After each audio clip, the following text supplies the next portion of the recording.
I need Adam Lur's music. Yeah.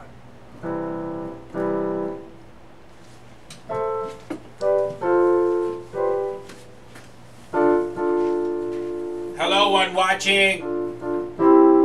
I am SB. This is Jim on piano. Hello.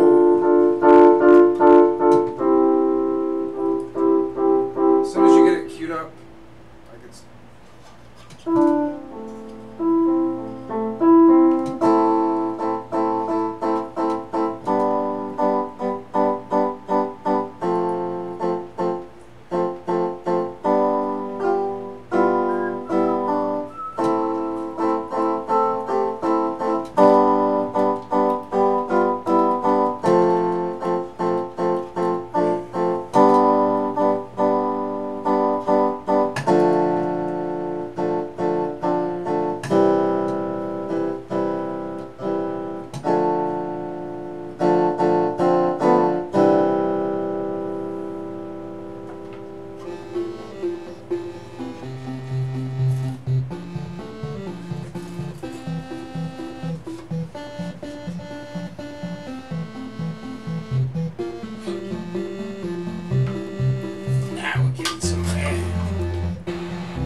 On the air.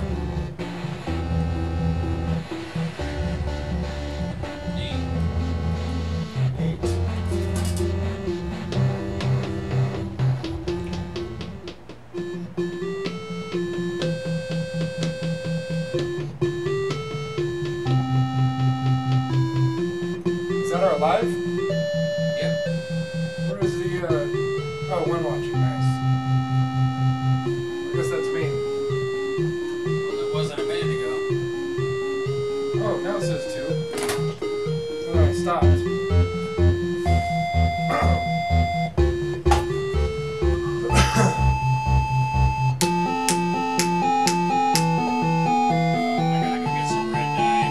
Red dye? I gotta get some green dye, or maybe some white dye. White dye for a dead guy.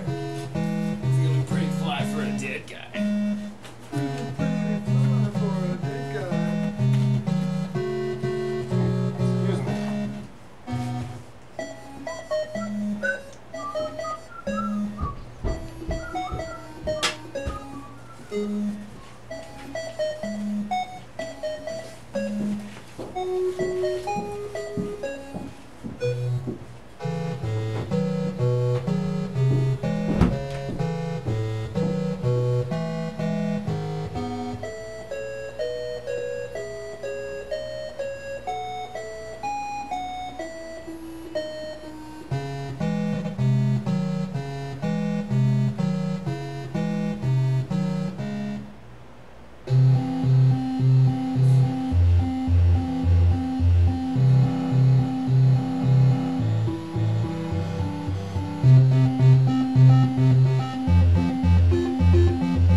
Show! Welcome to RX Only Picture Show. Glad you could join us tonight. Enjoy the memes. Enjoy the memes.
You being insensitive?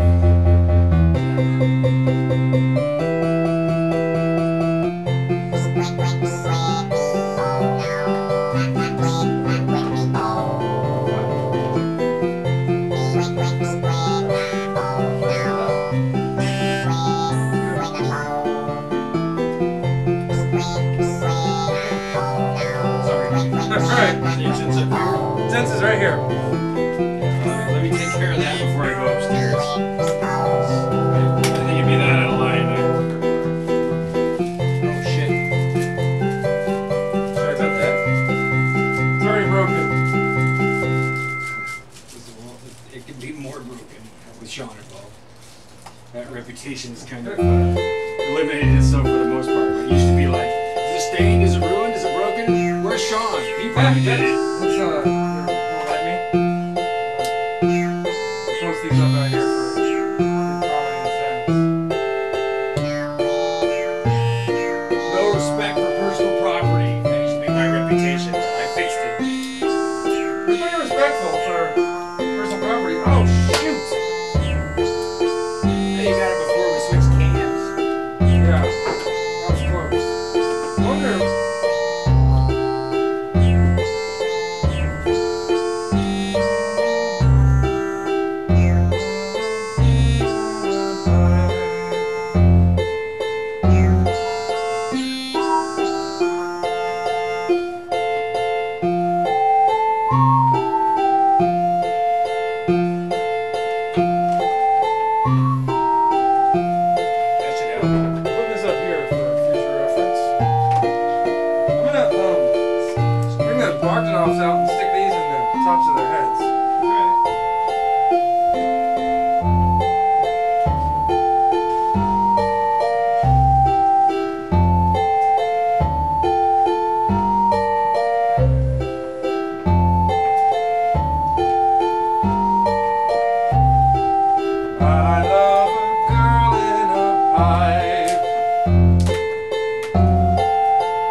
That's really nice, thank you.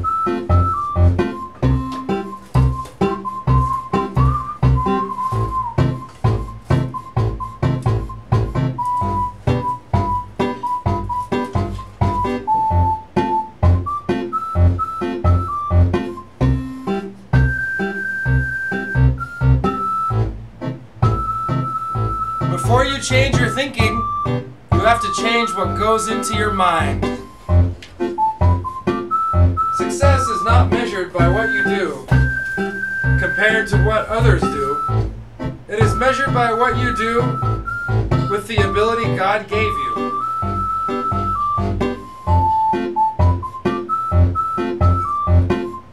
It's not what you know, it's what you use that makes a difference.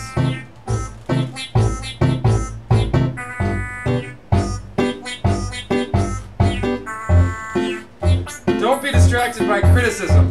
Remember, the only taste of success some people have is when they take a bite out of you.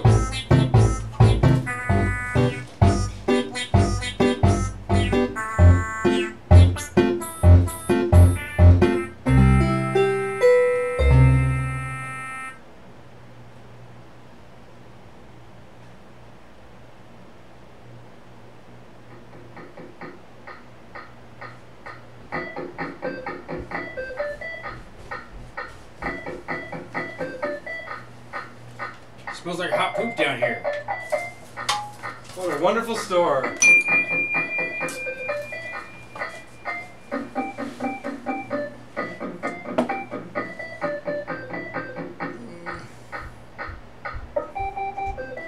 Oh, we gotta do some camera adjusting now, huh? The price of success is much lower than the price of failure. You don't pay the price for success, you enjoy the benefits of success. Is that camera getting lazy? What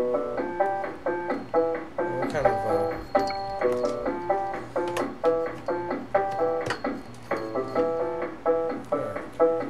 How's that?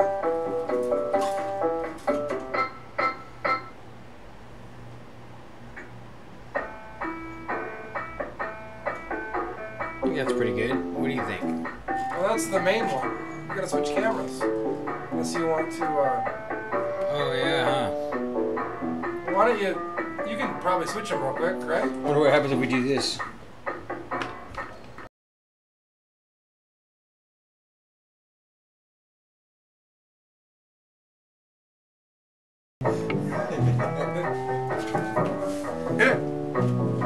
Please stand by. The only way to coast is downhill. Does that mean you gotta make it to the top first? Yeah. Piano cam should be this one. Okay. CSP cam should be this one. Okay. Yeah, that's pretty good. Gotta sneak in on him this time. Like, here I we cannot are. see her. Oh, we gotta move that.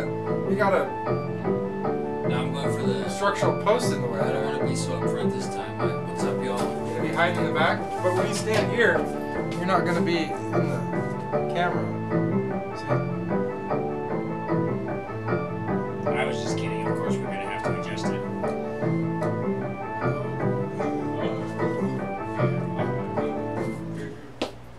Welcome to RX Only Picture Show.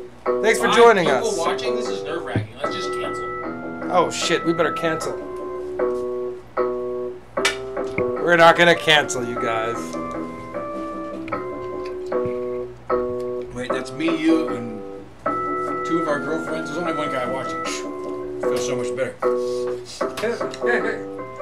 Oh, must be mom. Huh? That's pretty close. Put this a little bit more central. Should we raise it up? Raise up that microphone? No, it's fine. Alright,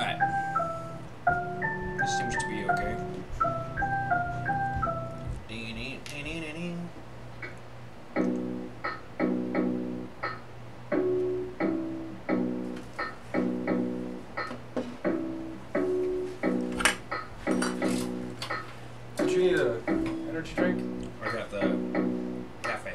Thank you. It's not a rock star. I think it's gonna mess up our sponsorship. This will keep till tomorrow if you want it, and I'll switch to the Rockstar if you think it's gonna. I don't think I like those. I don't want to Coffee energy drinks really aren't very good. I don't want to get fat. Frodo, come here. Sorry.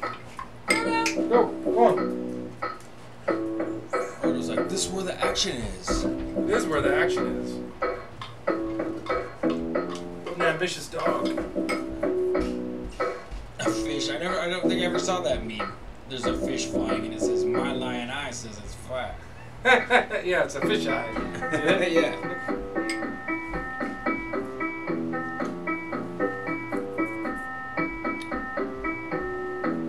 Alright. I think I need to move this whole setup this way just a little bit. Whoa, whoa, whoa, whoa, whoa. Oh, okay, we're good. I was doing the like stand here comfortably thing. It's so basal. That's fucking basic.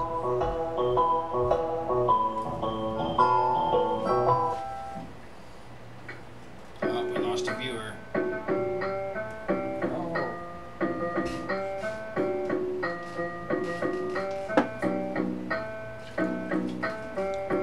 Well, I guess I should promote a little bit more. I just tweeted. Did you see the tweet? Tweeted? Yeah, I tweeted and then I retweeted it and added you. At Jeff. Well, maybe I'll tweet it.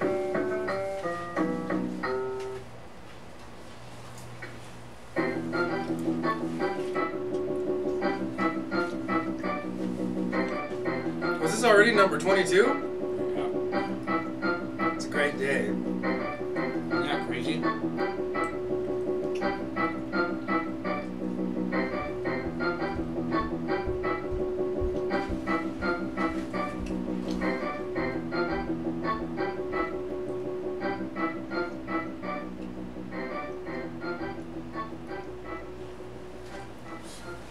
Where's that hashtag? Oh, there it is. Thanks.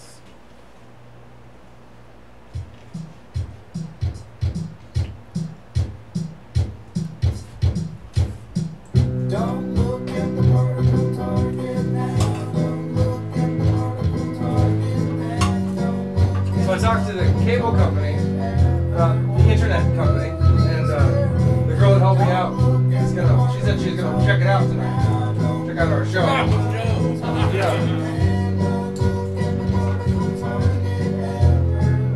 So what's your channel called? Bandwidth. Yeah, is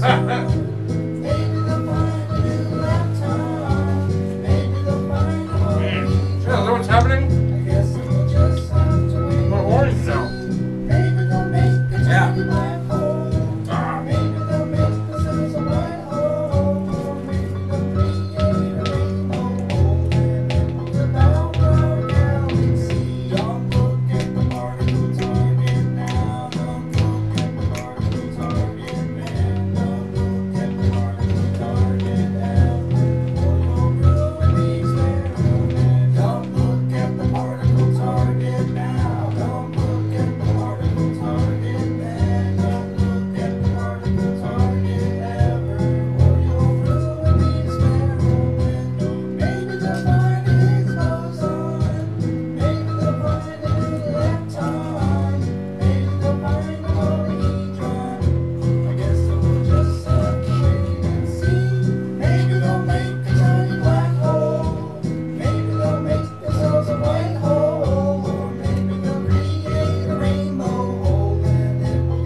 What should we watch first? Let's talk about first. Welcome to the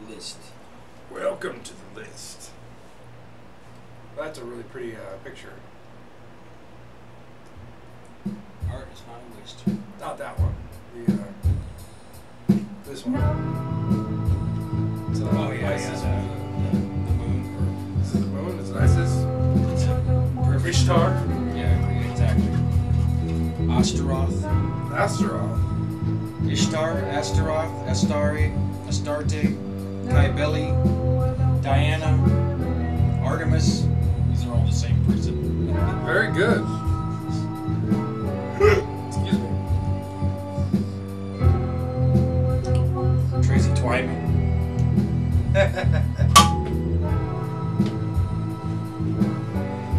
Lay down on the Baphomet table, Tracy. Lay down.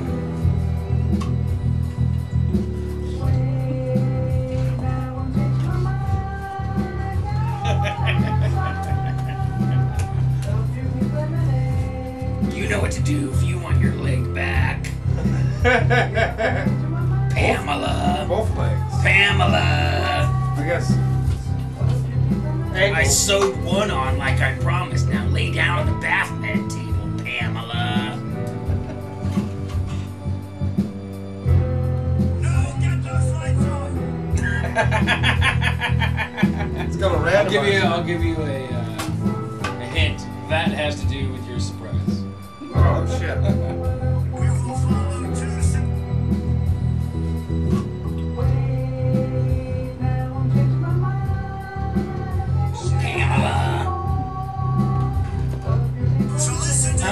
Listen to this, okay, listen. That's a funny picture. Huh.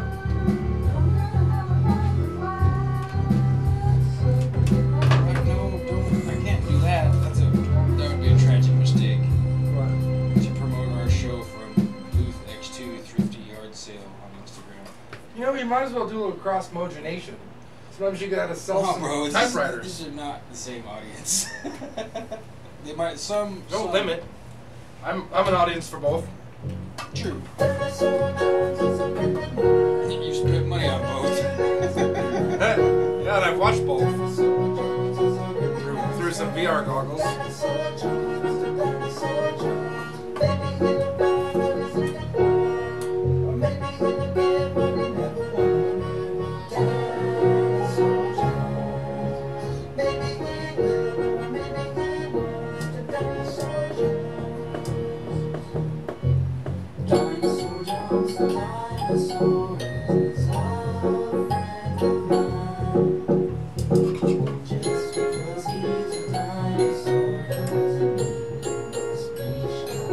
We should probably pick it up pretty soon.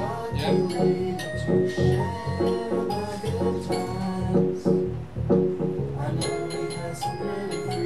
I learned some pretty disturbing things about fluorine today.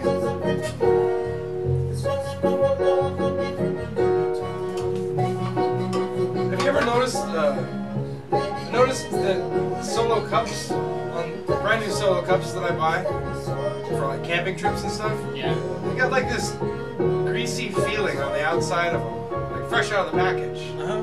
Yeah, like they're oiled so they don't stick together. I think You think they do that? Yeah, I thought they oiled them. I don't think they need to do that though. They're basically styrofoam. Styrofoam doesn't stick to styrofoam, does it? Solo cups aren't styrofoam, they're like plastic. Yeah, but it's actually a styrofoam base. It's a plastic 6, number 6. Oh, is it? Oh, yeah, that's true. They're just a real thin styrofoam. Who are we giving the rich to this week? Mary had a lot of legs, Mary had a Mary had a Mary had a lot of legs.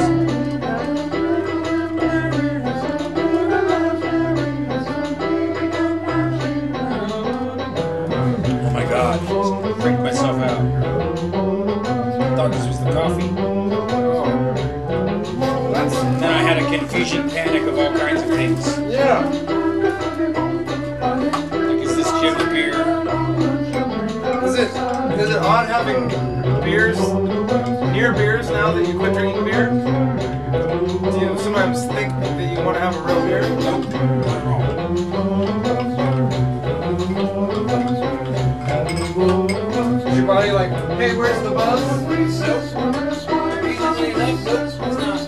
It's like, cool, the ritual of tasting beer. Thank you. Thank God we're not getting a buzz. Thank God we're not getting a buzz. I'm gonna turn this down a little bit. Hey, that's all right. I was just getting ready to go right ahead. All right. Oop, I pushed the button. Welcome to the show, you guys. Hi, everybody. Hey. I guess we're here. Did you slide the chat in? Yeah, I did. Is anyone there at the chat yet?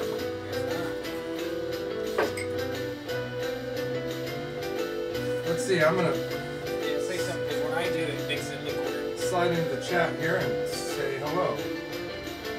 Hi, everybody. Welcome to the news, sports, and the weather this week on RX Only Picture Show number 22. I'm SB. I'm Jim! That's Jim. This guy right here. Oh wow, you have to point that way for me. I point this way You're for on you, camera, right? so I pointed. I point this way for you. Alright, let's make a comment here. Hello.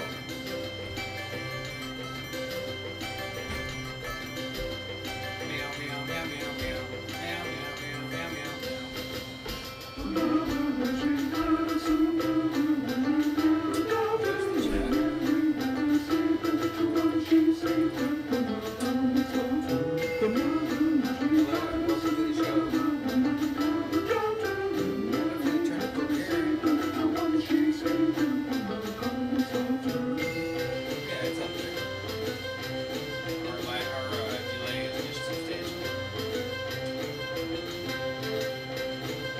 Oh, we got Zyklon V liked our tweets Nice. about the show. What's up, Zach? When you say it like that, it gives it away. It's Zach Longy. Zyklon V. Oh man, my phone's almost dead. You need the charge? Yeah, I probably should, just in case.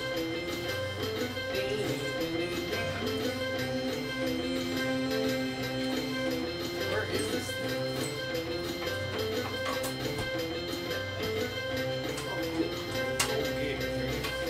Yeah.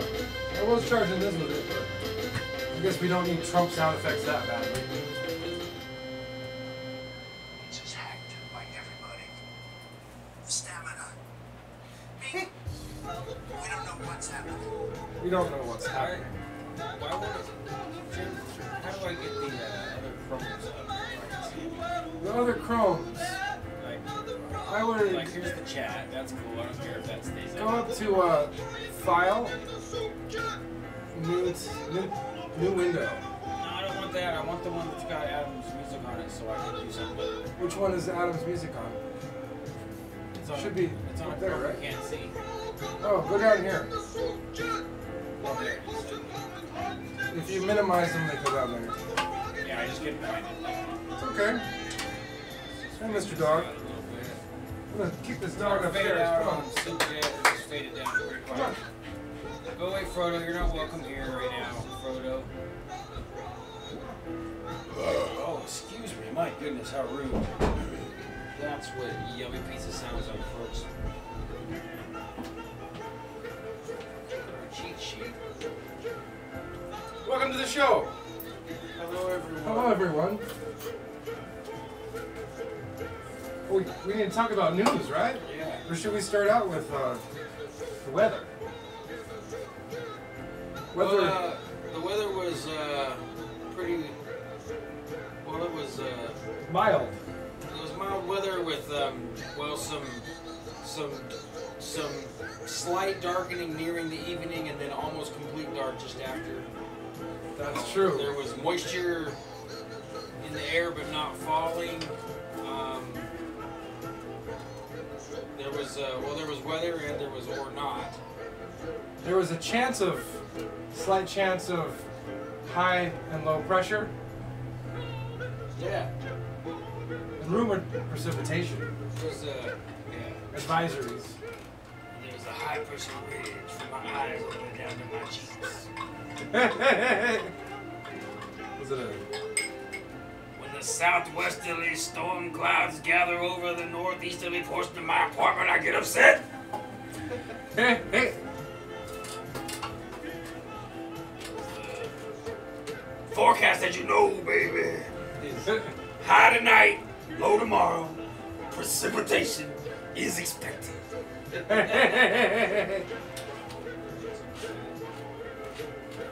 Something like that. Oh yeah, there was a dying cop, Linux problems. We're gonna have to postpone Jim's surprise. All Elite Sports. Oh, I had a weather. surprise? Yeah. Ah, I'm gonna be surprised. Just like a kid, you can be disappointed that you don't get it until later. Ah, gotta wait till my birthday.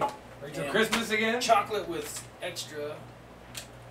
That's Extra genes in it. Yeah, it's got stuff. Well, they did something to the chocolate. It says on the back here, the Mars Chocolate NA LLC. What's the NA? Narcotics Anonymous? Is chocolate's a drug, right? Hackettstown, New Jersey.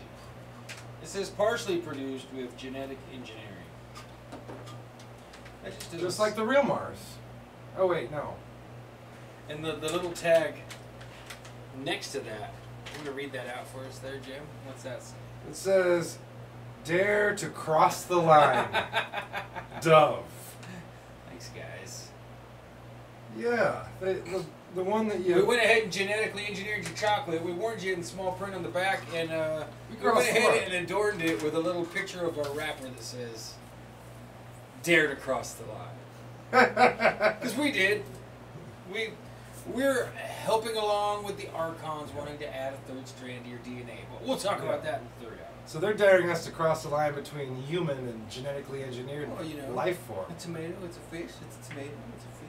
It's It's a tomato, it's a fish.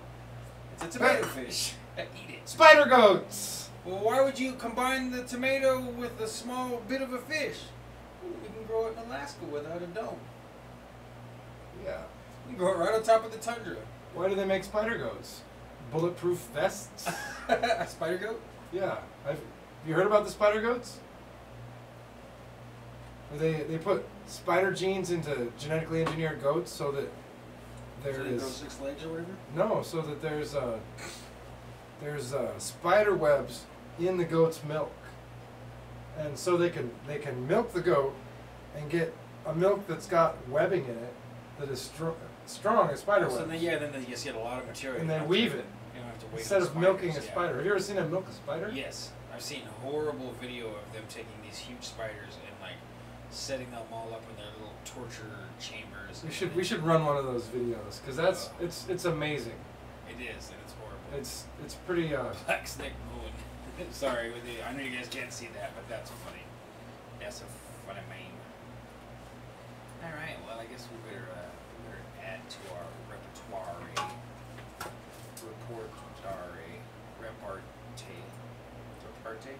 Repartee. So we need to go to Report. shared commentary. Over here. How do we do this? You have to drag. You have to drag this one No, it's over right there. here. We have to do this first. Media exam cam. Yeah, and then we go to just to Google. That's the one. Go. Google the new tab. Okay. It says. Say okay. Here we are Googling for you. We're going to transition this over so you can see it, and we're going to It's right here. We're gonna be there Googling. it is. Googling. Yeah, see it? This side. Double check. There it is. Oh, Yeah, oh. there it is. Oh, wiggling. It was wiggling. I wonder why. Okay, and so we're going to go. Milking spider web. Spiders. Or are you gonna go spider goat? Nah. And then videos. I think it's that one. 119. Spider silk harvesting. Is it the one that- That's the one. Alright, folks, let's start the 22nd. That's the number for the master builder. This is a spider is definitely a master builder. Check this out. Look what they do to this poor spider. See, they're grabbing that They've silk got him all there. pinned down with nails. There's his little Ooh. silk making butt. Ooh, they're pulling that silk out with tweezers. They're gonna get it started on the spindle over here. Don't break it. No, I think it's not that it's gonna break. It's just that that's how fast he. He makes it as fast as he walks. Is it just males that make it? No, I think the females. I think all of them make it. Females make web. What about Charlotte's Web? Yeah, they could have been lying to us about Charlotte. Charlotte's Web is just feminism. Just kidding. That was a joke. Look at it coming out. It's pretty. It's a double string. I wonder what's up with that. Is that the reinforcement string or? He's probably got 2 glands there. Yeah, a reinforcement string.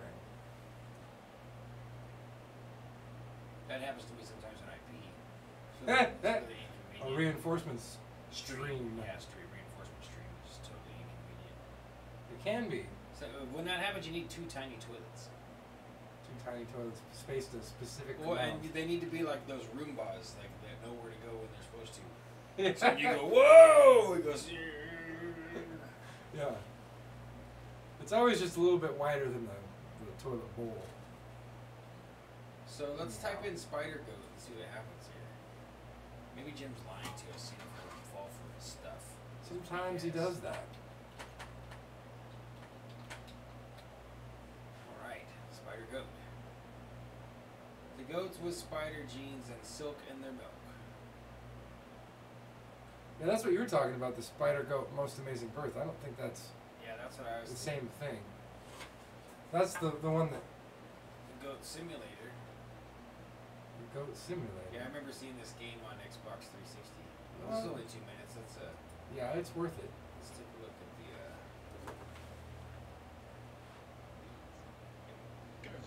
These are our goats. So they're just regular goats. They're absolutely regular goats. So you They're- eat some of the they're dove chocolate. totally and see if incredible when you get goats. Pregnant, So over here spider we webs have come out of your the boobs. kids that were Oh, born no. this year, and then the older goats are all on that Hey, side. hey, hey, And then I thought we had this stopped. Turn this back Where down. is it? It's It's not down there now. oh, it's in the back. See the bottom back? Up? Yeah, there. All right. Adam Lord, thank you very much, and good night. Okay, back to spider goats. These are your spider goats. These are the spider goats.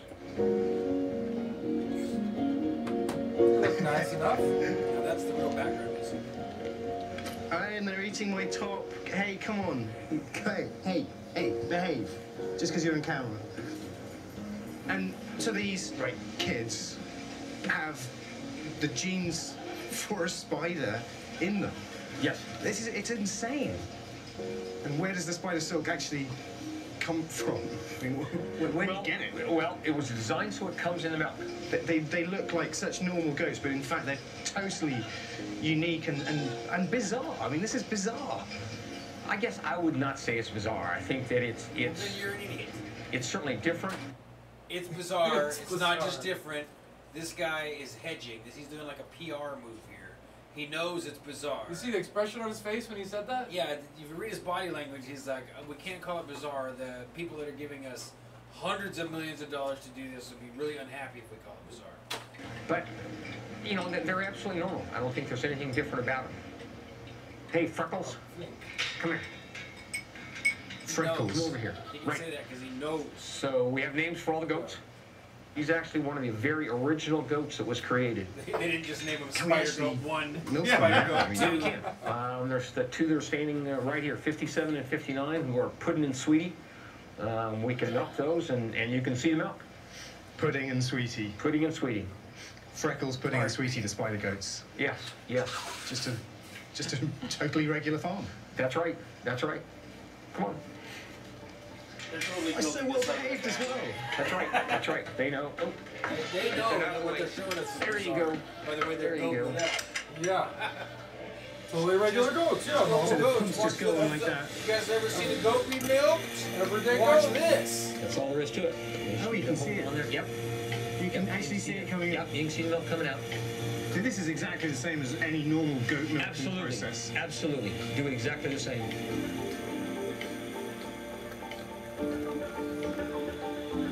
All right, so she's about done, and we can disconnect this. We can lug this open, and you can take a look and see. Well, just looks like normal milk. Looks like absolutely normal milk. If you actually do an analysis of it and you look at all the components of the milk, the only thing you'll find is different is that there's one extra protein in there, and that's our spider silk protein. All the rest of it looks absolutely like normal goat's milk. So what do they do with it? What's up with that? Horizon playing God. Well, they don't. These guys. BBC, you lame bastards. Yeah, they're not showing you everything there. What's Just up like, with that? Oh, they're everyday Yeah, well, looking goats, right? BBC. Can we see the... It's okay to be smart. Think about this. That's the name of the channel? Yeah. It's okay to be smart. It's okay to be smart. Just in case anyone was scared or feeling insecure about being actually intelligent. It's okay to be dumb too, but it's a lot less convenient. Well, I I want to think see it's it. pretty convenient to be a dumb person. It's inconvenient to see yourself being dumb, though. Ignorance, as they say, can be blissful, I would imagine, Okay, let's... for the ignorant. Is this the same one? Let's see if we can get the actual... When it comes to strong, light, and flexible materials built atom by atom, another natural material may hold the key. Somebody's commented. It's not new. In fact, Somebody said something here. What'd they say? Mervin the Merlin. Is it weird that I'm getting turned on? Well, it just showed a machine sucking something, so maybe not. That's on you, bro. it's been around for hundreds of millions of years. It's spider silk. Spider silk has been shown to have this more is a- tensile strength than steel one isn't and right. Kevlar. It can stretch to 140% of its length without breaking and remains flexible even in extreme cold. It's also so lightweight that a mere pound of the stuff could form a single strand long enough to stretch around the equator. If there was one. But could we ever harvest enough to... What's weird is the symbolism. I mean, they use spider is the symbol for Saturn, the spider. Yeah, and here's the And DNA so in the spider. Saturn and Satan and the goat. Look at there's quad strand, huh? Is that quad or triple strands? 1, 2, 3, 4. Well, They're not making it. Oh, it's turning from 2 into 4. that's maybe where they spliced the. I wonder what they're saying here. Goats? I thought this would still be the milk stuff. copy but it's one of not. the genes and spliced it into the DNA of goats Okay. so that they would make spider silk protein in their milk. Why a Worry goat, about what not we're a going to cow? find in here. 8-legged goats, giant dripping Be able to webs. tell the no. Never seen me milk a All goat. right, well, you're about to find out here. Yeah, we just watched this. How about we actually show Vial of us? highly concentrated silk protein. How much milk went into making this tiny drop of... From our best goats, that would be about a quarter milk. Wow. And then how much silk can you get out We of can this? get at least 2 to 3 meters. Wow. Let's have a look. The final step is the most delicate. Randy's team takes the protein liquid and slowly injects it into an alcohol bath, which causes the liquid protein to solidify into a strand of actual spider silk. So this is it. So this is your man-made spider silk. This is man-made spider silk. Now, Okay, I to gotta prove its pause mettle, again here. The way you were describing it, I was imagining silk coming out of the udders, which I thought was a lot more bizarre. Now, I can see why I want to kind of defend the guy I was being so critical of. This is less bizarre because no one would know. You know, you might accidentally make some spider goat milk cheese and eat it without knowing Oh. that you're eating spider silk. But, oh man, there's a lot of smoke from that. I wonder how, let us know if we're getting so smoky you can't see us. Mervin and other You know- company hours. You know, spider web's a natural coagulant. So if you cut yourself shaving, you can grab a little spider web. Yeah, if you got yeah. a messy I've heard of house, people doing that. I've never done it. stick it on your skin and it'll stop your Crazy. face bleeding. Crazy. Anyway, I wanna see what they do here.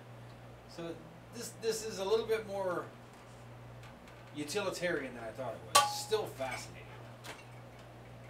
Randy loads the strand into a machine that measures tensile strength. Look, you can start to see it moving. It is. It's straightening out.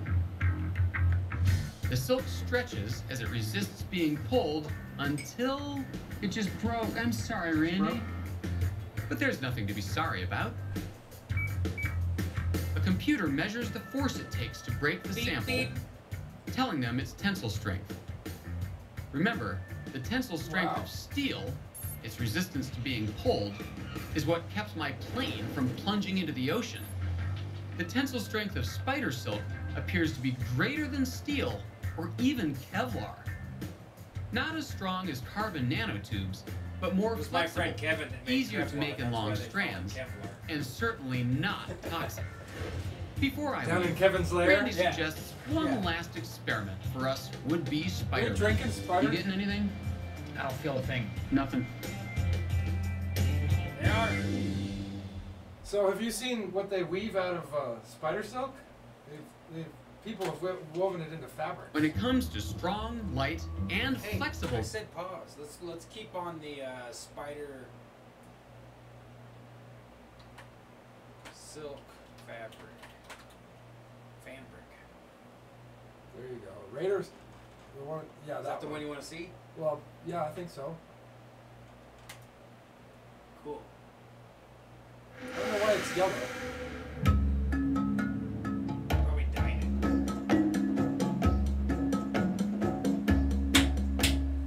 We're looking at a textile woven in Madagascar, and it's a royal Malagasy textile. All these motifs are based on royal designs. It's a textile woven out of spider silk.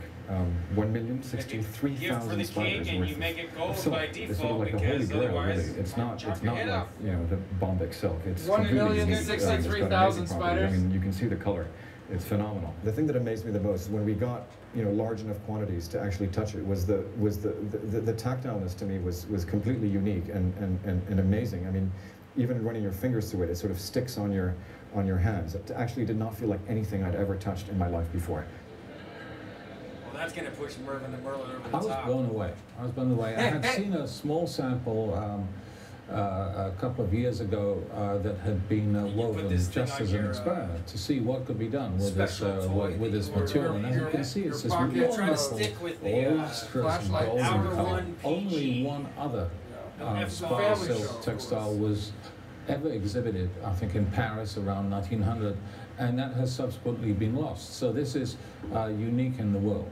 It's incredibly light. It seems incredibly insubstantial. If you do hold this in your hand, if you do feel these fringes, they sort of float up in the air on top of your hands. Did you say that? I said that. Okay. I think. Yeah, something that, Super light, super strong, super. Something that would have to do with Mithras. Incredibly strong. It goes to show that it is possible to bring back a really complex tradition of this kind, almost from the dead. By the middle of the 20th century, basically there was almost no weaving of this kind being done anymore in Madagascar. People were weaving, but they were not weaving fabrics that were anything like as complex as this. The last sort of serious attempt was at the turn of the century in Madagascar. A French priest called Cambouet sort of revived and figured out how to milk spiders. Finding the people in Madagascar to do this work was also a challenge because they get bitten, on their hands, and it's not something that everyone wants to do. There are actually 995,000 strands of spider silk. So if you think of how many sort of threads, I mean, there's 96. Every single thread, 24 spiders in the silky machine. Those are then doubled 4 times to 96 threads. So every thread that you see here is actually 96 strands of spider silk. We've had a number of exhibits in which this kind of object has been displayed, and this is sort of the apogee of what has been done, because it's using all these old techniques and it's using all these wonderful surface patterns to create something that's totally new. In fact, there's something out of the spider silk, which is a material of They said that it's an ancient quite thing. unlike People any haven't other done it. material I've ever seen used in a weaving. Animatrix is, it's completely the best possible place in the world to show this for the first time. All right. That's pretty amazing. That's enough of that for a minute. Let's see. What was the? You want to look at the cop? Oh yeah, we could. Check that. You guys want to see a cop get saved by criminals? Well, I don't know if he gets saved. Does he? I thought he died. Did he? Maybe so. Yes, I didn't listen to the audio. I just watched. It's very dramatic. Oops. That should bring it, right? Oh, there it is, right? I gotta see the timestamp. Yeah. Oh, we have to go back to the beginning. Yeah, I assume there's commentary. So let's check this out. Strange things happen in America. Hey, strange things happen in America, subscribers. What's up? This surveillance video from the holding cell in the court building in Weatherford, Texas shows 6 shackled prisoners pushing their way out of their cell to save a guard who was alone and unconscious Watch following this an guy, apparent watch heart this attack. cop's foot. He's comfortably sitting there, tapping his fingers, kind of rocking his foot a little bit, and bam! Uh-oh. He just kind of slumps over. Yeah, he had a heart attack or something. Let's see. How's the guy know to get out? Watch this guy's hands. The guy with the piece of paper looks like someone that does it. That's pretty easy. Busted that door. It looked like he just The lifted up. inmates banged on doors and shouted to get the attention of deputies in the courthouse. When that didn't attract the attention of Real anyone life is just upstairs, like Mayberry. they grabbed his radio and tried to Yeah. radio for help. Kept your bed warm. Sounds wrong. Getting cold out there, Andy.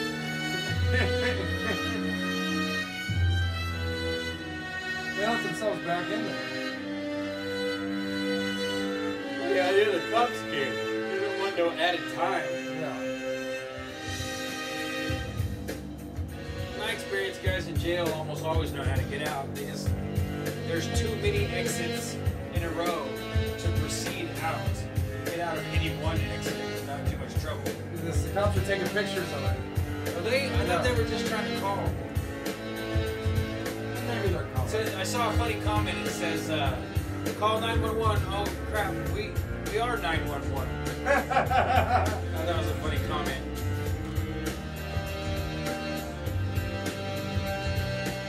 Unless he sent a text. It looks like he's taking pictures. The color's still good. Have you learned about changing up your CPR so you don't ever get any breaths now?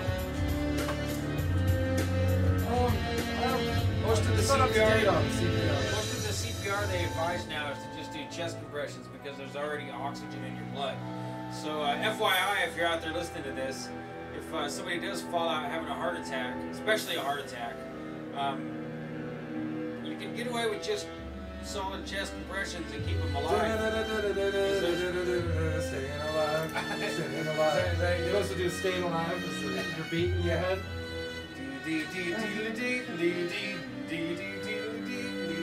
Like an ABBA song or something. And if you ever have to do it and you've never practiced, you have to press a lot harder than you think to get the chest to actually compress. If someone did it to you when you weren't dying, It would hurt you. It would damage you. I mean, doing it to somebody damages the cartilage in their chest, but it's worth it because you don't die. Which I'm curious to see here in the next 3 minutes what happens with this officer. Yeah, my grandfather had some old friends, some old-time friends. One of them was a doctor, and they were out hunting. And 2 of them were doctors, and one of the doctors fell over with a heart attack and died. They had their dead on the ground.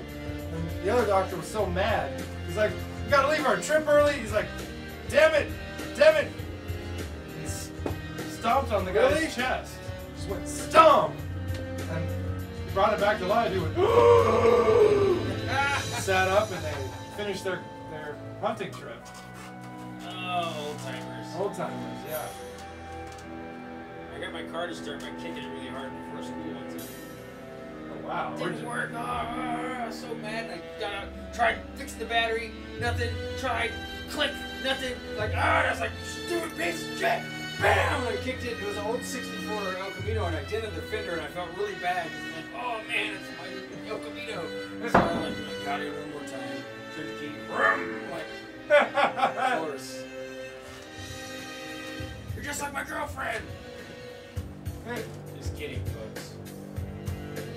Kicks my girlfriend in the fender. Did they stick that thing in his chest? Yeah, I think it's Or is that his pizza Hut ad? free pizza for life. I think that might be what got him. Yeah, that could be. Where's our commentator? This cop in the back with the regular black uniform isn't looking hopeful.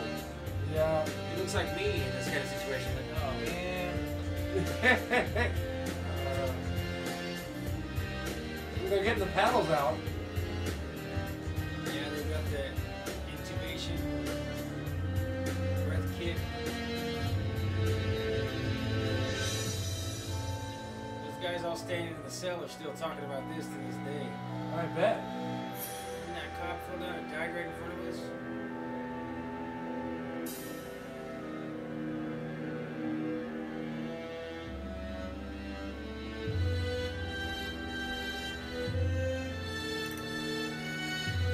Is that intubation? Or is that the shock? They're like, get back. Yeah, shock him. No, that's not to intubate, but maybe put two guns to Medics were able to revive the guard, and he is expected to return to work next week. There's what we were waiting for, folks. The inmates were not punished for leaving their cell, but were not rewarded for helping the guard either. Meanwhile, the holding cell has been reinforced. Courtroom staging area. What if that was a real or a staged Okay event? guys, thanks for watching. Don't forget to click like and subscribe to our channel for more crazy stories every week. And I'll see you next Yeah, I'm time. sure Jason James Bickford would take that and decode the whole thing, huh? Yeah. You guys really, this is all CGI. Oh no, we're not watching heroic kids that come to the rescue. Cancel! Cancel. Alright, let's just go back to the See if we regular got any RS comments. view for a second here. Nope, no comments. I guess we're not very exciting this week, Jim. 3 watching. I gotta take it easy, guys. Oh. The green dye's just not doing anything for me. You want a shiny gold beverage? Oh, sure. Alright. Nice catch. Thank you. Maybe some genetically modified spider goat chocolate. This Destiny 2 collection edition set. Nada chocolate for me. No? Alright, No give me chocolate? 2 pieces of pizza. Ugh. Hey. I know you. Well, it's the bugs. Igor. No, that's Schnitzka. Grichka? Grichka? With a G, right? Grichka. Grichka. Yeah. You added to their hair. I may have. Well, I didn't really touch them since that last show. This is the one that I did most recently. It was Grichka. Hi, Igor. This is Igor. Hi, Igor. Oh yeah, we gotta look at what we're gonna do next. Sorry, just taking a quick break before we take a break.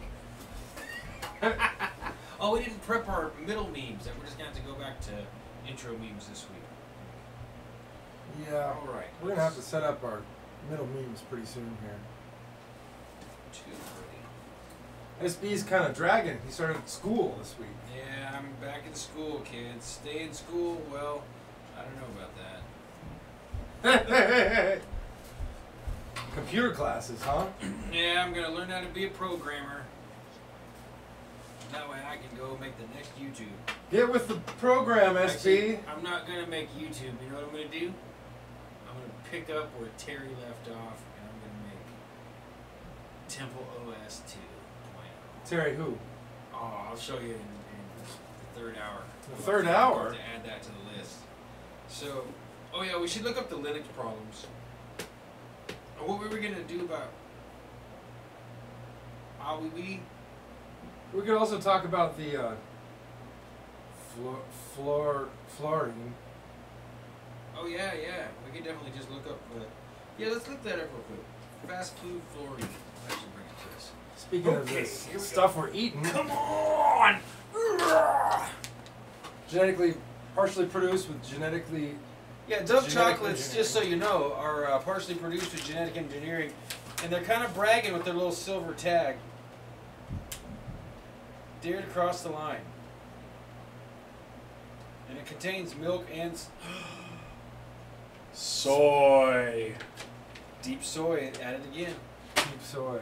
Yeah. You ever seen you want to look up deep Is soy it real quick? soy? No. I mean, yes. Here, let's transition. Is that like Soylent Green? Jim's never heard of deep soy. What is deep soy? Usually we would save this for the end, but we'll go ahead and look it up now. Maybe we'll bring this back as a little teaser here.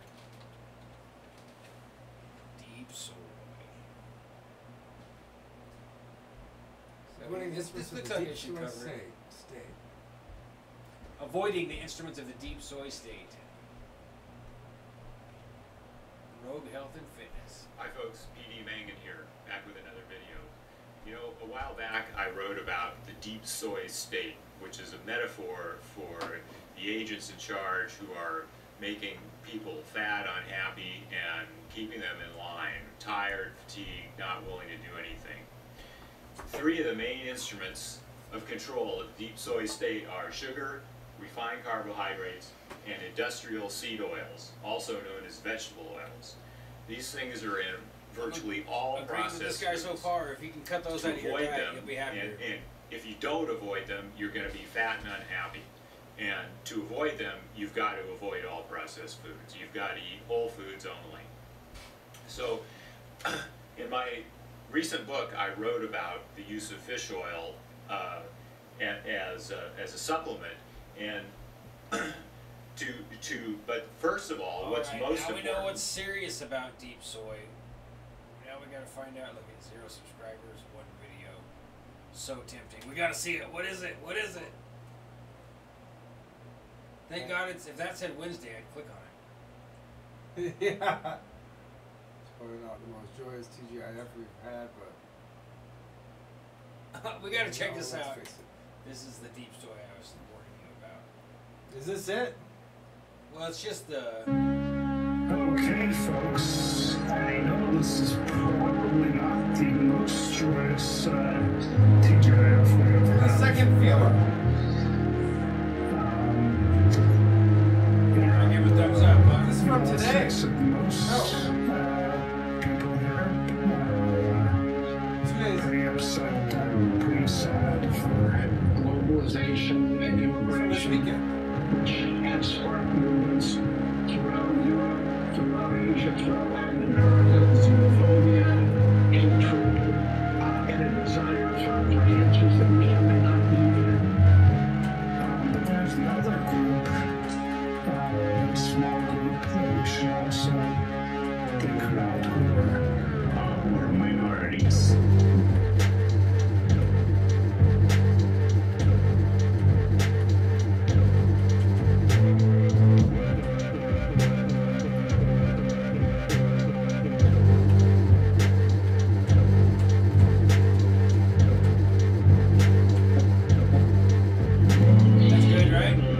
Number 22. And democratic process, and we'll honor that. But that's something that gives us pause and focuses on how do we understand what can we do, splintering the traditional parties. If we had any viewers, this is going to get rid of them. I can tell you that right now. That'll get rid of them faster than kicking them out every hour. Yep, we're down to only 2. Hi, only 2 watching. Hey, everybody. Maybe there's a real deep soy state story. Yeah. For us.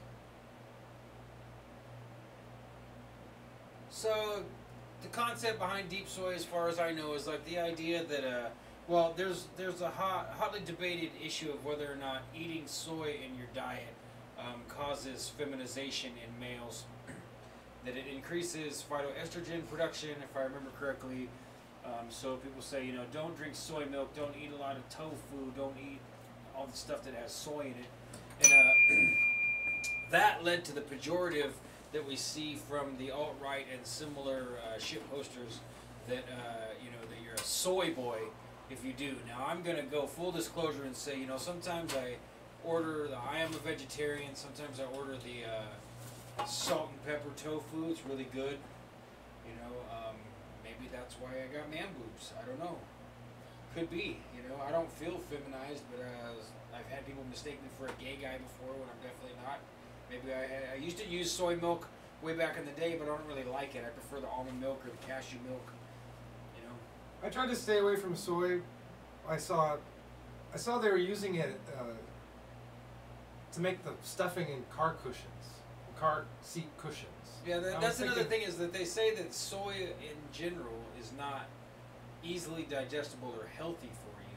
And even the vegan, vegetarian lifestyle people will tell you this. Like, soy is not the ideal option. Do these things instead, you know. So you're seeing it from the keto, and like that guy we were just looking at, he looked like he was probably a keto kind of a guy. Really thin, really fit, you know, like, what he said is true. If you eat whole foods, it doesn't matter if it's eating a meat-based, animal-based diet, or a vegan or vegetarian or whole food diet. If you completely eliminate sugar, refined starches, and what was the last thing on his list? Oils from... Yeah, highly refined vegetable oils. You know, like peanut oil, corn oil, all these things. If you take all that stuff completely out of your diet, you will improve your health massively. I've done it before. I'm obviously not doing it now. I'm packing around a little few extra pounds, but when I was taking care of a man in a wheelchair for a long time, we had a super clean, almost vegan diet. We still had to have a little cheese. Cheese is pretty hard to get away from. Cheese is delicious. Cheese is addictive. I just don't like opiates, quite literally. Cheese substitutes just aren't quite the same either. I've found some good ones. I could turn you on to some pretty cool ones because me and Lee have been experimenting. Well, I still love bacon. Say that out loud. Yeah, I don't know about the texture. Texture of soy, it's just so kind of squidgy. Oh yeah, it's chew it. It's kind of like it's weird stuff. You gotta the strange texture. You order the salt and pepper tofu up here in Walla Walla. Really good Chinese, traditional Chinese food, and I mean traditional American Chinese food, not traditional. I don't think I've ever eaten traditional Chinese food. Yeah. Never been to China.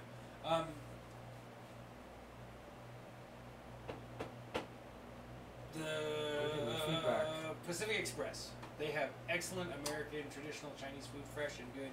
And feedback loop. Oh, I'm showing us. Yeah, let's just switch this back. Here we go. Transition. Hi everybody. Hi Al2. Boy, I thought I tagged us up pretty good on Twitter there. I think I saw a Zach Lomby comment. Commenting on Twitter? No, on us? He said, "How late am I?" Oh yeah. 8:21. Oh cool! I'm so glad he's here. That makes me feel better already.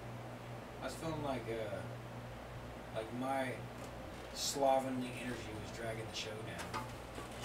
Oh. Yeah, I was thinking to go. Oh cool. Gadfly retweeted us.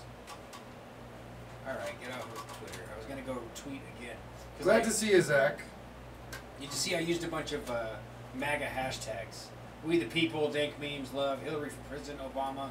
Because we're talking about the... Oh, we forgot to talk about sports. Sports. In sports this week, let's see what happened. They were doing...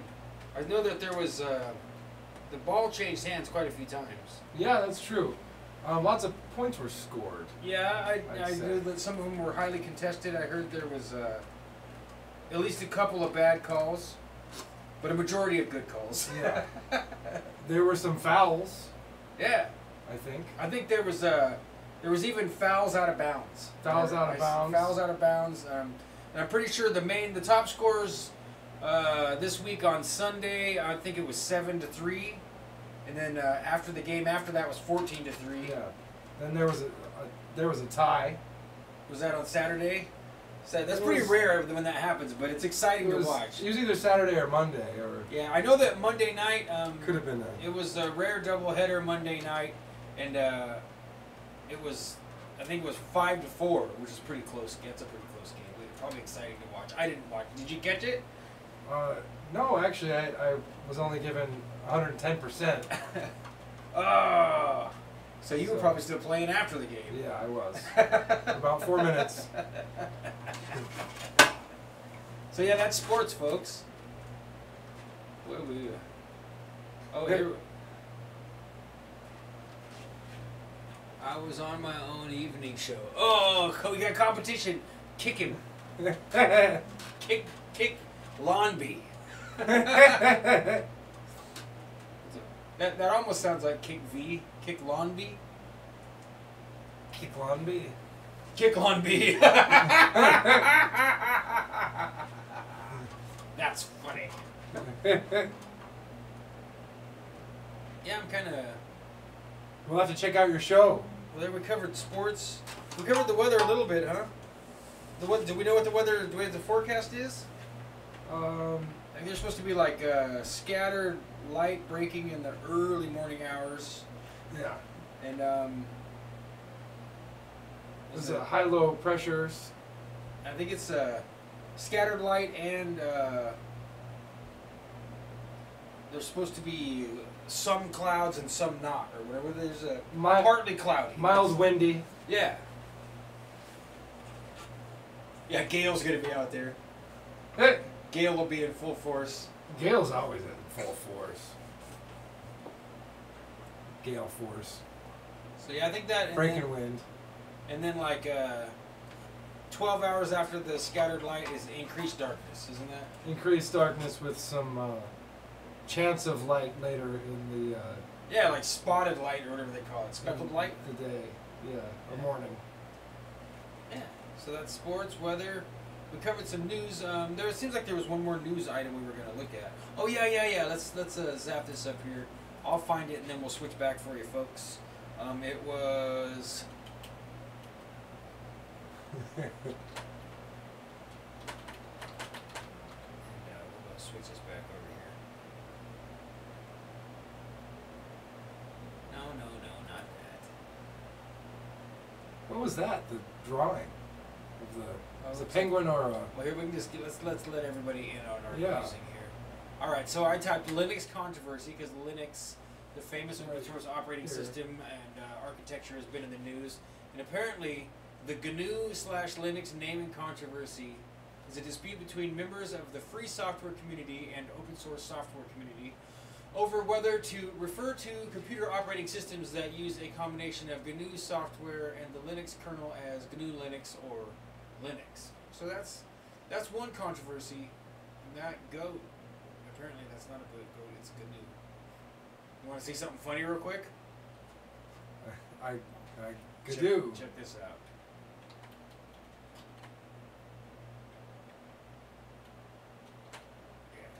No GNU's. I think we did this once before, didn't we?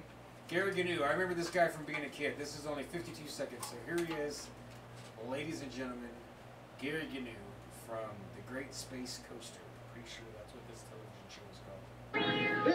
This is Gary GNU, and the No GNUs is Good GNU show, the only TV GNUs program guaranteed to contain no GNUs whatsoever. Nothing bad or wrong ever happens on my show. Hey, he's just like a real newscaster. Did you catch that? Let's start this over. Let's analyze this a little bit, folks. We're going to get deep into the GNUs here for a second. So, first and foremost, let me point out that he's doing the same thing we were doing just a minute ago in redundantly and infinitely regressing his monitor on the desk that's pointing at us, which makes no sense until he turns around and looks at it, I guess. Okay. This is Gary GNU, and the No GNUs is Good GNU show, the only TV GNUs program guaranteed to contain no GNUs. Okay. He comes and says he's Gary GNU with the No GNUs is Good GNUs show, where he guarantees there's no GNUs, and he's a GNU. Yeah. What do you know? Well, yeah, so he's immediately lying. He's reassuring us, A, that there's no GNUs, and that nothing bad ever happens, and... Whatsoever. Nothing bad or wrong ever happens on my show. I just got finished saying nothing wrong happens on my show. Shape up, you guys. Shape up, not grape up. And even if I did say grape up, which I did not, those grapes were coming down, not coming up. I said shape down. I mean, shape up. Never mind. Run the film. I said run, not gun. Ah. Alright, so anyway, let's get back to Linux here. That was fun. That was the Linux GNUs, and now we're going to go to the, I can't remember the guy's name. His name's like Sergi. I'm sure it'll be here in the top link. We'll read Motherboard. I know that's a popular tech news site. This is going to be our tech news for the evening. The culture war comes to Linux. Let's see. That's September 26, 2018. That's today, right? 26. After Linux adopted a new code of conduct, a small group of programmers threatened to rescind their code from the project. Lead Linux developers say the threat is hollow. Is that a pile of bones? That's skulls, for sure. That's skulls. I guess it's pretty cutthroat, the world of... Or are those coffee beans? A small group of programmers are calling for the rescission of code contributed to Linux, the most popular open source operating system in the world. This is horrible writing. Where's your period, guy? In the world, period. That's just one long sentence. Yeah. Okay, let's go ahead and try this. I'm going to do my best for this run-on sentence here. Did some schmuck put his name on this? Yeah, that's what I thought. It was a computer Daniel. program. Daniel Oberhaus. You need an editor. And I don't mean a new piece of software. I mean, you need a human being to look at your writing. A small group of programmers are calling for the rescission of code contributed to Linux, the most popular open source operating system in the world, following changes made to the group's code of conduct. No. So he's the house of Uberhaus? Was that too much? Yes, the house of too much. I guess we can't blame him. We'll be. His name was Gary Overhouse? Was that what it was? What's his name, Gary? Daniel. Daniel. Oh, Daniel Oberhaus. Oberhaus. So These programmers, many of whom don't contribute to the Linux kernel, see the new code of conduct as an attack on meritocracy, the belief that people should mainly be judged by their abilities rather than their beliefs, which is one of the core pillars of open source software development. Other developers describe these attacks on the code of conduct as thinly veiled misogyny. It's a familiar aspect of the culture war that many online and in real life communities are already dealing with, but it has been simmering in the Linux community for years. The controversy came to the surface less than 2 weeks ago after Linus Torvalds, the creator of Linux, announced that he would temporarily be stepping away from the project to work on understanding emotions. Sorry for laughing, but that's a really great excuse. Like, it's your project that you started. Like, are they autists? well, I'm gonna go. Of course they are. Yes, pretty much they are autists. they do need to work on understanding emotions. Torvalds was heavily involved with day-to-day decisions about Linux development, so his departure effectively left the community as a body without a head. In Torvalds' absence, certain developers seem committed to tearing the limbs from this body for what they perceive as an attack on the core values of Linux development. So far, these threats haven't resulted in developers pulling code from the Linux kernel, but some Linux contributors fear that this controversy could snowball to the point where significant chunks of the Linux kernel are revoked from use. So that's really strange. This isn't what I heard, okay? I have a confidential informant on the tech front, and he said that the code of conduct was going to cause people's code to be pulled. Not that they were going to pull it themselves. So I must have either misunderstood him or he misspoke. So let's continue from there. So revoking the code would have huge ramifications for anyone online, given that most internet services used on a day-to-day basis run on Linux. Most people probably don't realize that all of your network stuff is all Linux-based software. No one's running Windows on their server to send you packets of information on the internet. All of that is open source, Linux-based stuff. So if they start to rip Linux into pieces, then it's going to affect you shortly. Like, they're going to be scrambling to try and fix the problem. If somebody whose code is used as a part of your browser or your ISP's function, regular functionality, yeah, it'll screw you up. Let's see, so Daniel says, I spoke with a number of Linux developers about the source of the controversy, what could be done to improve the code of conduct, and why they think these threats to implement a Linux kill switch are totally overblown. What does VALD mean? VALD? Yeah. How do you spell it? V-A-L-D? I don't know. I looked up Tor.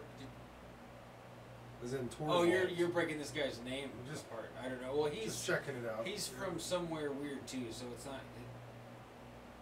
Tor means a hill or rocky peak. Is VALD a wall? So this is a pretty long article. I don't think I can handle.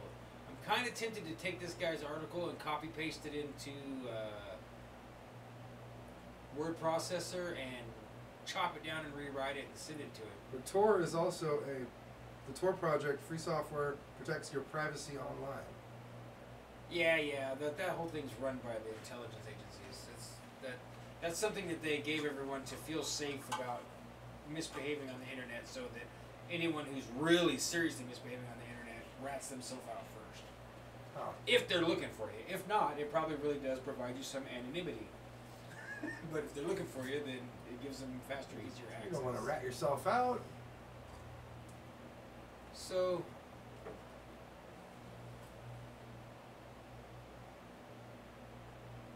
this is a Vice article? Well, it's on motherboard.vice.com, whatever that means. So let's read a little bit further here, folks. Earlier this month, Torvald announced he would temporarily step back from Linux, the open source operating system he created almost 30 years ago, to take some time to learn how empathy works. The announcement came just prior to the publication of an article in the New Yorker about Torvald's long history of verbal abuse towards his fellow developers. The article made the case that Torvald's abrasive personality disproportionately affected women, people of color, and other underrepresented groups within the Linux community. Okay, so now we're getting somewhere. It's a Me Too 2. Right? Or a Me Too 1010. Or Me 11. Me 11? Yeah, as in Me binary I. code. Yeah. Me I.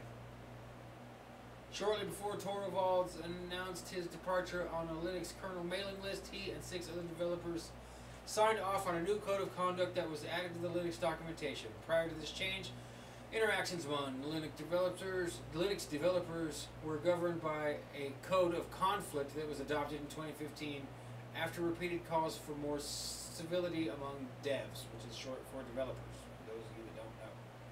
The code of conflict is a short document describing what to do if anyone feels personally abused, threatened, or otherwise uncomfortable in interactions with other Linux developers. According to the code of conflict, these issues should be resolved by contacting the Technical Advisory Board at the Linux Foundation, which bankrolls Linux development. Okay, so now we've got something we can talk about here for a second. So what I would say, Jack, is that it looks like to build up and as a group develop this unbelievable architecture that we all use if we're on the internet, that the people leading the whole thing up were really jerks about it a lot of the time, including the main guy who started it. And now they're finally trying to do something about it. Apparently in 2015 they pushed past like Wild West shoot 'em up chaos to, hey, at least you have to apply the code of conflict and cry to the right people, right? They did something like making the most skeletal HR department, right? And apparently that wasn't working because there's a lot of underrepresented people who would prefer, I don't know, something like what they're probably used to in everyday life in other places. So that's interesting. Huh. I wonder, this might be something we want to continue to follow for a little while. Now, who said this? Okay, so the Linux Foundation, they said that's who's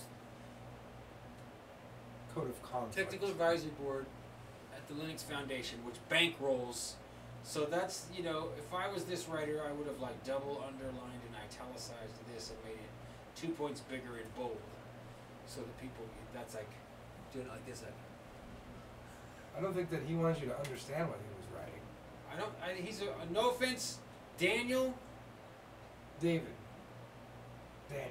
Daniel Oberhaus, I'm a far superior writer to you. Not bragging, I've just done a lot of writing. I haven't published it anywhere for fear that people would look at it like this, like I'm looking at yours. So you have more balls than me, you're willing to publish your writing. Mine, maybe not so much. But yeah, it's pretty tough to read, it really is. There's a lot of run-on sentences. And if he's a techie guy, I totally forgive him because that's what these guys do. They're not writing and studying writing like someone who might be a journalist or a fiction writer or a non-fiction writer is. They're like, well, they're doing what I've been doing the last few days at school, like looking at code and going, hey, Alec. I see myself out. Oh, I see that was no, we don't care if you're our competition. We love you, Zach. Stick around. Yeah. Hang out while we read about Linux. Now this question makes me wonder here.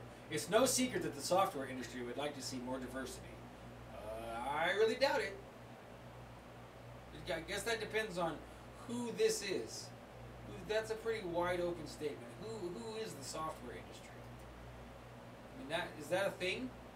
Is that just an entity we can refer to? The software industry? Like, just narrows that right down, right? What is that? I mean, that sentence doesn't mean anything. It's no secret that some people inside the software industry would like to see more diversity. The entity called the software industry. Yeah. It's no secret that some individuals in the software industry claim they would like to see more diversity. That would be a more accurate sentence. But okay, that's what the Linux Foundation wrote. So if you're paying attention, folks, who's the Linux Foundation? There you go. That's who they are. So the bankrollers say that it's no secret they want to see more diversity. Because that's what's popular. That's what they're telling everyone to push right now, is that, you know, it's got to be, it used to be gay versus straight, now it's lesbians versus trans. So we're taking it to the next level, man. It's that you can't even have a normal conflict anymore. Divide and rule. I figure in 10 years it's going to be babies in the womb arguing over whether or not they should be allowed to be aborted. Using VR that they grew on their faces. That'd be an interesting debate. And we should save that for our secret project. That's a good idea, yeah. If you know what I mean. Dead baby heads. Over the last 3 years, etc. Okay, so here we're getting somewhere.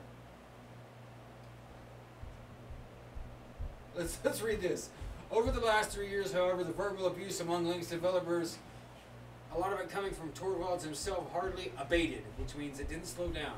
In fact, Elon University computer science professor Megan Squire even used machine learning to recognize Torvalds insults, which numbered in the thousands during a 4-year period. According to Squire's analysis, most of this abusive language wasn't gendered.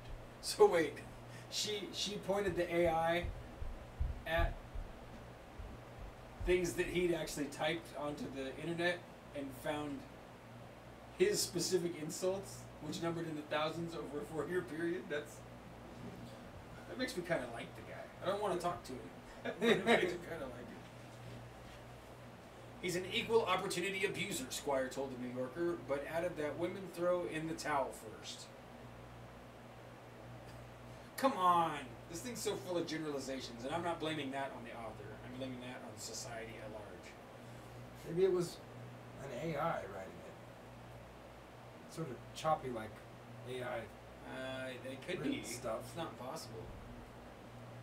Although Torvalds embraced his abrasive persona, it resulted in several Linux developers leaving the development community altogether rather than weathering the abuse. Among them was Sage Sharp, a Linux developer who served on the Linux Foundation's Technical Advisory Board for 2 years. In 2015, Sharp stopped contributing to Linux and cited the brutal communication among developers as the reason for their departure. New Linux Code of Conduct is meant to rectify the shortcomings of code conflict and...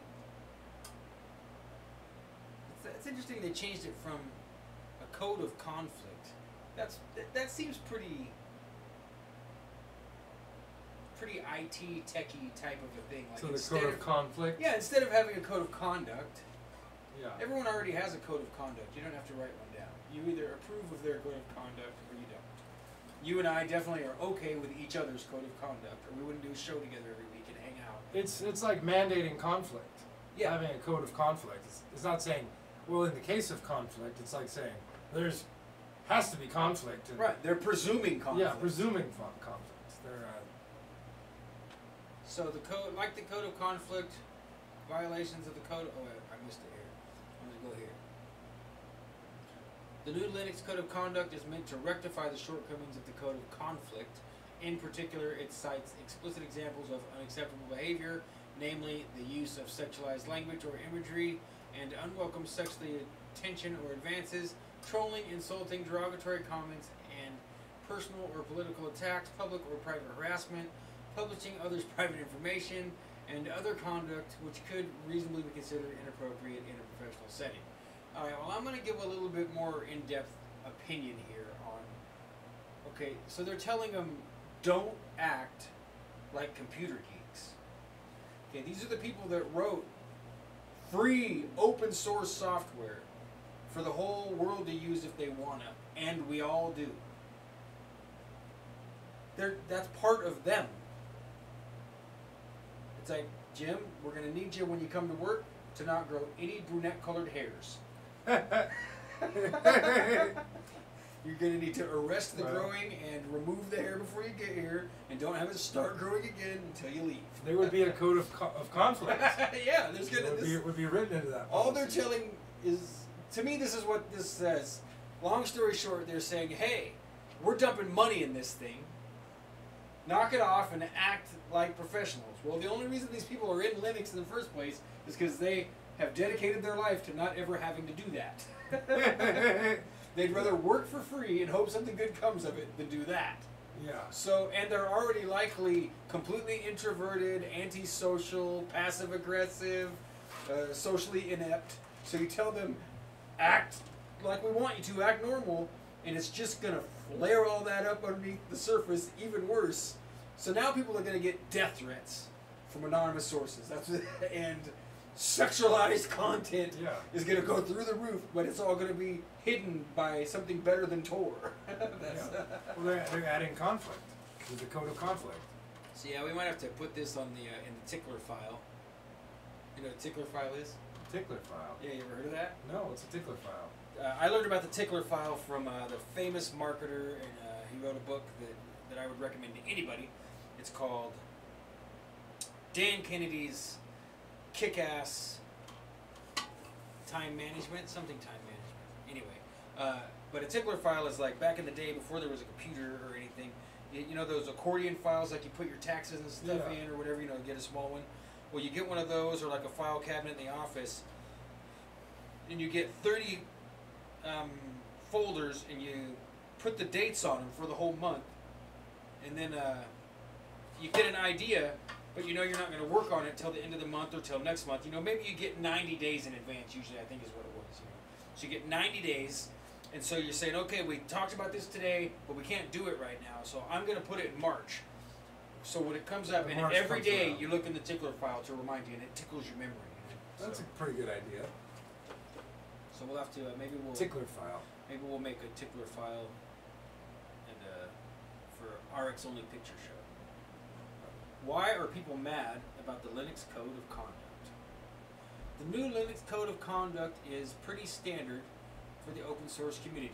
It's adapted from the Contributor Covenant, which was created by the software developer Coraline Ada Emke in 2014 and is now used by over 40,000 open source projects. Okay, so I just got to see who this is. This is just me being curious.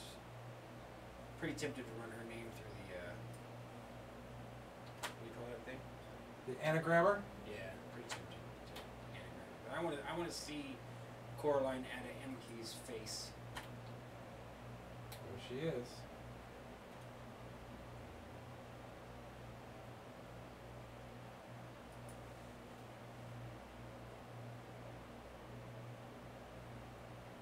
I'd hate to go so far as to say that's what I expected to see.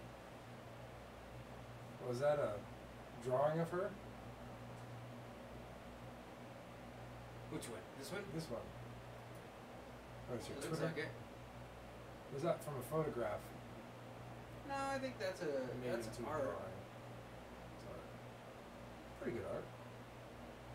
This is funny. This is a funny meme. Obviously, she's not a popular person. Nice open source project there you have there. It would be a shame if someone called it racist. So, you know, she's your typical, whoa, that's not her, right? Is that I think this person was born male. Hard to say. Yeah, I'd say maybe both of those people. Yeah, that's the way the world's going now. Get used to it, folks, whether you want to or not. Or find some place to avoid it. What's Does that? she play the bass? Is she... Looks like she's holding the bass up. Go Yeah, back to the... What's that she's holding up? Looks like some kind of a word. Magical staff? Yeah, it's chicken feet. Crow's feet. Oh, interesting. Tied to a stick. Let's take a look at that. She's a witch!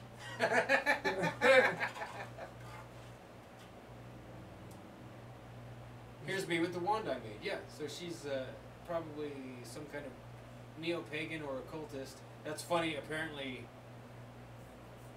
this tweet has been removed, or for some reason the link that we landed on is an archive. It's got 7 likes.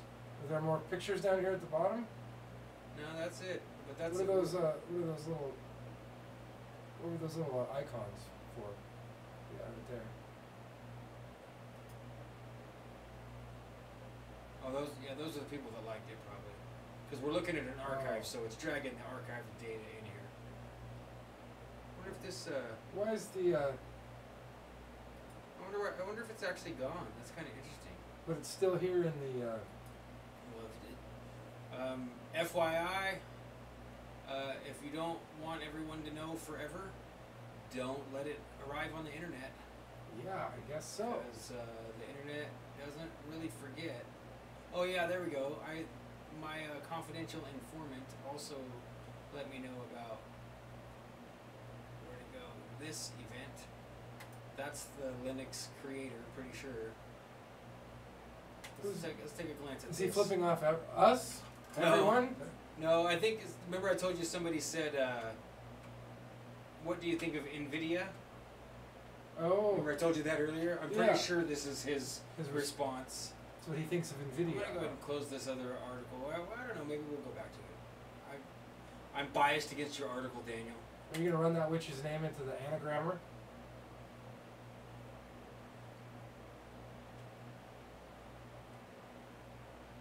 Now, what website did we land on? Right of the right. Radical degenerates have infiltrated and subverted Linux. Right of the right. Does that mean that they're just like are they encouraging you to think that they're farther right than you could possibly imagine?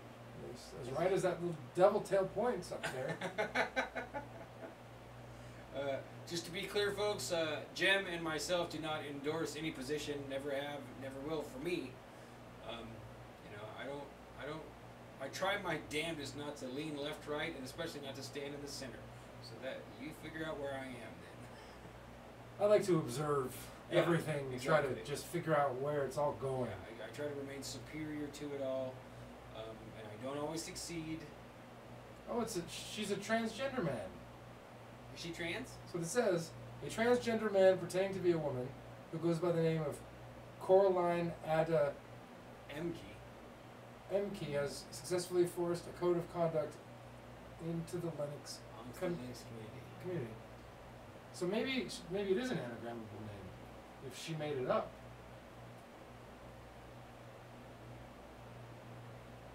Yeah, the world has become so utterly strange.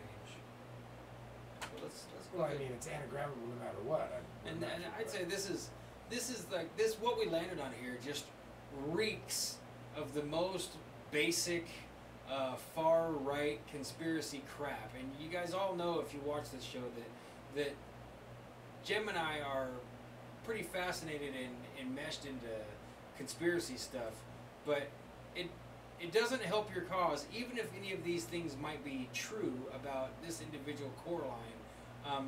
You know, if someone's transgender and they want to be referred to as a woman, just refer to them as a woman. You might not like it, you might be uncomfortable standing next to them on the bus, but you can still just be polite and go along with whatever it is they're doing. If that's what makes them feel whole and complete, by all means accommodate them. Now, if it's your 11-year-old boy, I understand where you might have a different set of rules that you have to abide by, but as far as just like in general, you know, whoever's writing this website is just out to get everybody's goat. They're trying to get whoever's already on their side to go rah rah rah, and everyone else to go boo, take it off the web, send it the way of Alex Jones, do it right away. An 11-year-old boy's brain is still developing. How could they have a crystallized gender? Yeah, I mean, it's a huge thing. And to me, that's the point that's going to get everybody really at each other's throats is how do you deal with gender dysphoria and the desire and want to be trans in young people. And I follow a few people on Twitter just to kind of keep in the know about it. And it's pretty shocking and crazy what they're publishing as. Well, it's what they're calling people's feelings. So, did you read that? Linus Torvalds, the white male mastermind behind Linux, has already taken a leave of absence. The reason, according to Torvalds, I need to change some of my behavior. Sounds like he'll be attending a re-education camp. Right. So the way this guy writes, I cannot approve of because it just speaks to whoever wants to agree with him. The white male mastermind behind Linux. Well, who knows if he even refers to himself that way? I know he's not American, so he might not think of himself as white at all. Wherever he's from is probably what he thinks of himself as. Like, when I was in Scotland, the Scottish people think us Americans are more fascinated with being Scottish than they are.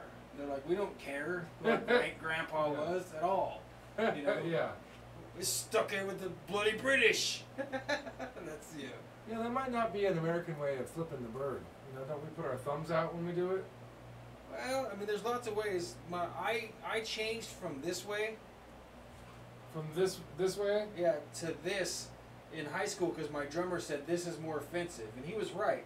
Because he's like, this is all nuanced and like when I was a kid, I would do this to train my hand to do it better, right? And so he's like, but this is more offensive because it gives so much more finger, and people think you're supposed to do it this way. And so if you don't, you go like this, people get even madder. And I was like, my drummer's right, which sucks. If you're in a band, you want the drummer to be right. Ever. And so, yeah. But yeah, I'm going to jump off of this site and go back. I don't want people to tune in right now and think that we're like, we're right or the right. The Jews did it, and it's this man who's acting like a woman. It's not that simple, folks. It's never simple. It's always nuanced. So let's go ahead and continue. We'll keep hammering Daniel while promoting his work. Okay, so Coraline created the Contributor Covenant, and now used by over 40,000 open source projects. Nevertheless, some Linux developers saw the new code of conduct as an attack on open source values and example of social justice warriors run amok. So really, this guy's saying the same thing without saying Jew, white, male, trans. Right? Just 3 days after Torvalds posted his apologies to the Linux developer listserv, 27-year-old Hawaiian developer Joey Pabalinas posted a message to the mailing list titled "A Plea to Unfuck Our Code of Conduct." So what happens if you click on that hyperlink there? You want to see what the is it? This is probably his article. Is it his article? Well, yeah. It's so this is probably the list. That's the name of the subject of it. Yeah, listserv is kind of like a message board or a forum. A listserv is like the oldest form of people jumping in as groups and sending messages as groups on the internet. It's one of the oldest ways to. This used to be kind of like an email list, only listserv. So, I mean, I assume you knew that, but you know, the guy put it in there, listserv, without any explanation of what it is. Wait, what is it? Listserv is a way, like, say you're interested in model cars. Way back in the day when the internet was just barely budding, you know, so you would go find the model car group and you would add yourself to their listserv. So, and it's like, wait, you know, they're serving this list, this content. So that's what it means. Oh, so you get everything about that content would go to you right. and everyone else. You'd be notified, right? You know, and then you can all server. interact. So it's a lot like a forum. It pretty much is a forum. It's just a really old version of a forum. So I'm not going to read this guy's post. A plea to unfuck our code of conduct. This is curious. So he quotes it here. Why did we even start mucking about with these blasted computers in the first place? Because it was fun. I'm having trouble with that guy's name. Pabalinas wrote. Now, why instead are we now so dead set on being so goddamn serious all the time? So he pretty much is pointing out exactly what I said a minute ago. All these guys decided to write code for free and publish it in hopes that someone would do something because they were enjoying themselves. They were comfortable. It wasn't like having to go to the youth group or anything like that, right? Yeah. You know, or to a baseball game, or you know, to a job. And so for Ms. Coraline Anna Emke to come along and say, "Tisk tisk tisk, you better mind your manners. You better do this." You're just infringing upon their. You know, if you really hate the way people act in a group online, it's really simple. You just click close. I do it all the time. And if you're really upset, you can go over and say click block, so you don't ever have to see it again. And then if it comes up over and over again, just do that process over and over again, and eventually you will weasel down to where you don't see too much of that. Yeah, it's that simple. It's pretty foolproof. And if you really are really unhappy, then you can just get off the internet and go for a walk, and you probably won't find any of the things that were bothering you on your walk. Especially if you live out here in Walla Walla. Yeah, that's true. Pabalinas' rambling message placed the blame for the controversy in the Linux community equally on all developers and concluded that empathy should be our weapon of choice. Motherboard has contacted Pabalinas for contact and will update this post when we hear back. You know, I gotta give this guy credit too. He published this today. This is a hot topic, so he may have blasted this article out as fast and hard as he can so he could get it print. He'd be able to hit publish. Because that's a really, that mistake right there. Motherboard has contacted Pabalinas for contact. That's just a sign that he's rushing. I think that happens in a lot of online news media. Yeah, you just have to, because the writing on the internet is exceedingly poor and continues to get worse. The following day, an anonymous user going by the handle Unconditioned Witness, that's an interesting name, called for the developers who end up getting banned through the code of conduct in the future to rescind their contributions to the Linux kernel in a block to produce the greatest effect. Okay, so now all the way down here, I'm glad we kept after this. It was hard. But now we're starting to get the real results. And here we are. I'm going to call it communitarianism. I'm going to call it polarization. So you go and you mess with the Linux code writers. And they're like, yeah, whatever. We'll have a code of conflict then. And they ignore you again like they always did.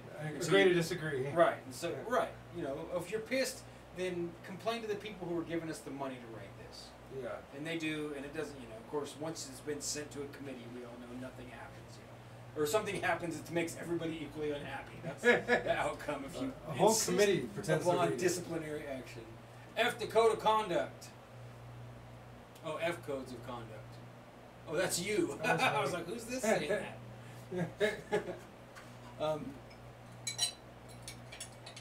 So they come back again, and this time they gain a little bit more success, and they're starting to get what I would say is what they want, which is to stir the pot hard enough that a bunch of the guys that, you know, some of these guys probably own huge, important blocks of code. Not own, they've contributed it, but now they can change their mind and say, no, not open source anymore, it's actually mine. I changed my mind. Now it's copyrighted, it's mine, I'm taking it back, and if I find you using it, then screw you, we're going to court. And if that happens in a big way, yeah, you're going to see the internet self-destruct for a little while until they can solve the problem.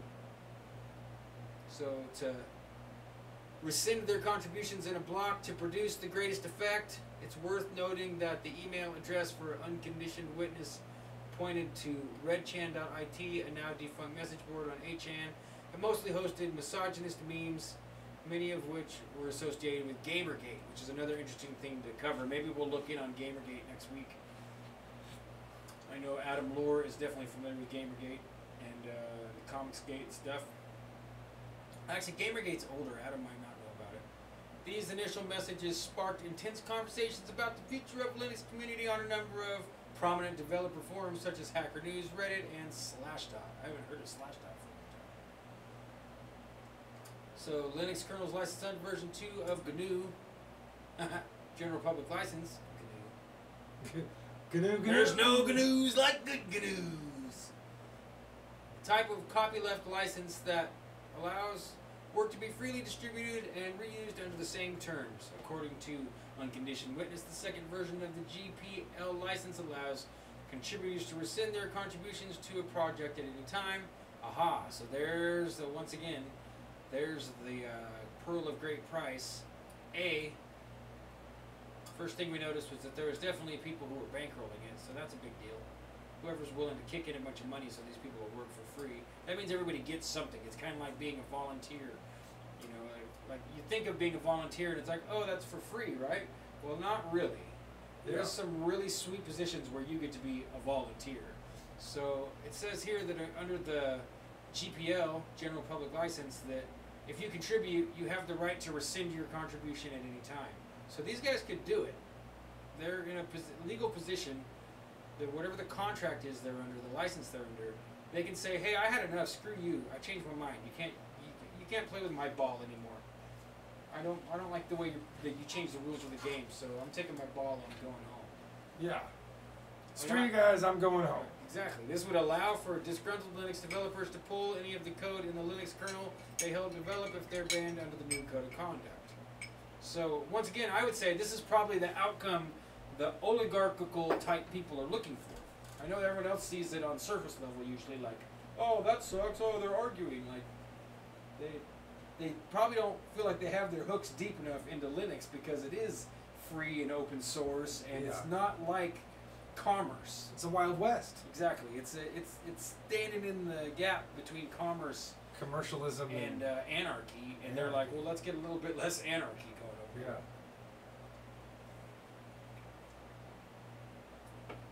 So yeah, death of the meritocracy argument. Critics of the code latched on to this death of the meritocracy argument to justify their opposition. Some, such as game designers and gamer gator Mark Kern, portrayed the code of conduct as a slippery slope that leads to code being added to the Linux kernel not because it's good, but rather to ensure that there is equal representation in the code base. He was also concerned that the code of conduct would be used to unfairly target conservative developers.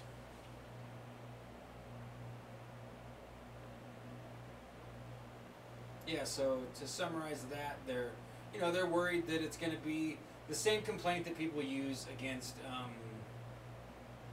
what do they call it when they hire women or people of color, not based on their resume, but because they need affirmative action. Right. This is the same argument they use against affirmative action.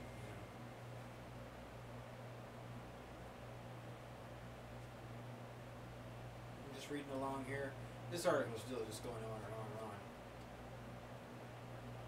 Oh wait, hold on, Jim. I stumbled onto something. the coding conduct down at Linux. You know, like internet coding. Yeah. Coding conduct. What a world. Console.log behavior. Check this out. Oh, wow. You know, did you realize that human-driven climate change is literally making the Earth wobble? Well, of course. I can make your planet wobble. Planet wobble. Especially in Greenland. Well, Is that why the FBI closed down that solar observatory? I don't know. Because of a wobbling planet? Is this wobbling? Is this Daniel too? Oh no, Becky Ferraria. Well, let's go. Let's do one last thing, and then we're gonna take a break. That must be the chemtrails. We're gonna take Coraline here, and we're gonna You're gonna anagram her? copy that and go to anagrammer.com. That can. That can. Soft sell the Satanism, that can. That can. This isn't it. Well, this is one. Well, we can just try it. Ultimate website for puzzle solvers. Yeah, but I don't want the puzzle solver. I want it different. I think the puzzle solver stuff is the I'm bottom. inside my thing here. Oh, you have a. Is this your your history there? Yeah, oh, it's not history, it's my bookmarks. Oh. I'm pretty trusting with everyone, aren't I? You are pretty trusting.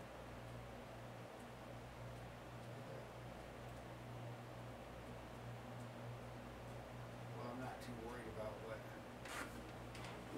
I have. No, I guess I'm just gonna try this. Sorry, folks. Oh, I gotta change this to just anagram. That's the Anagram.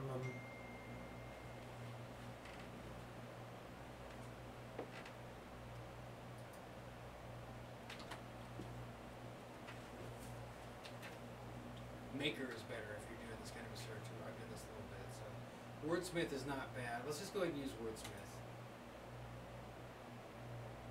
I rearrange servant. I rearrangement servant. See, that's Internet anagram server. I rearrangement servant. Oh, that's So. pretty interesting. Let's go here and let's anagram this lady's name. This is Tracy Twyman. Yeah, it's because Oh, we've that's- done that before. It's already away, Jim. What? Do you need to take the spaces out? Did I copy her name? It's in there. It was in there. Was it? Yeah. Oh, cool. Thank you. Nah, we don't have to just do it just like that. We didn't get it. Let me try it again. Oh, it's still working. Oh, I see. That means we're gonna get something good.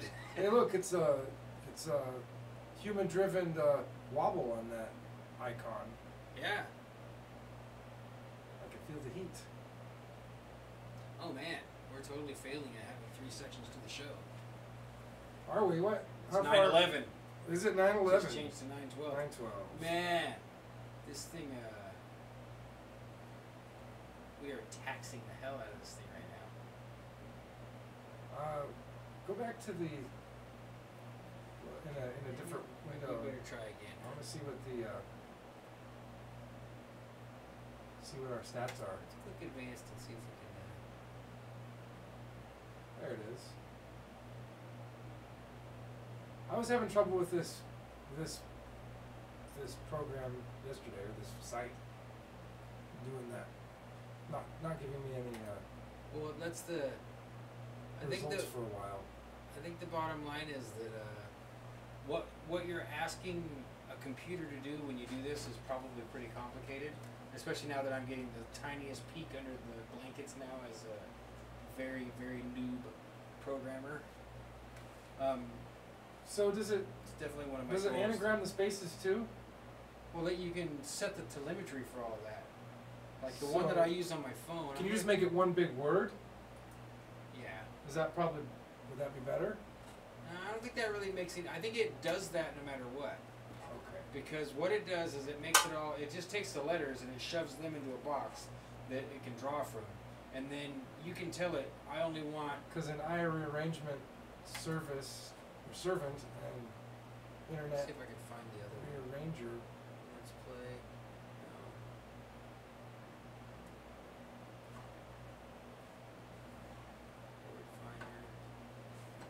I was just talking to N8, trying to get him to swing by and come and make a pop in on his way home from the dentist. Dentist. So he's doing late night dental. He said he just got done. It's pretty late. So let's try this one and see what happens.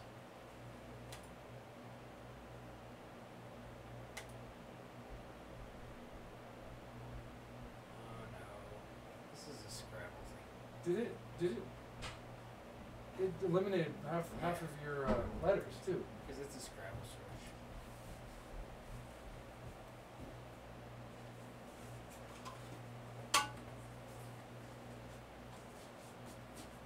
Let's see the one I like.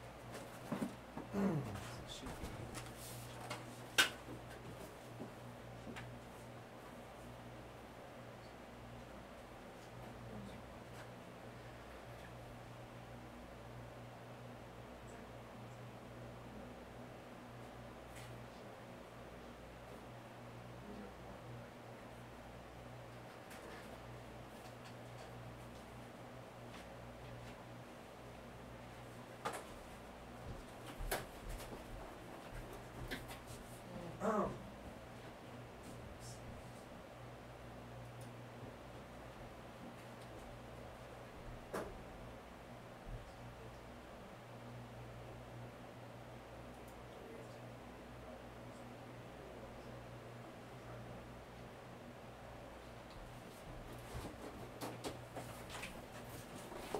Now we're getting somewhere.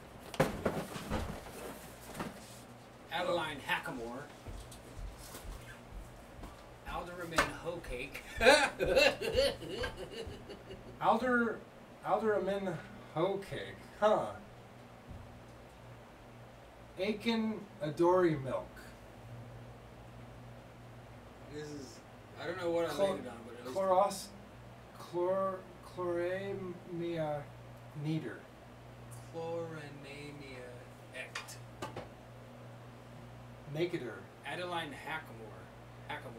Danielle Hackamore too.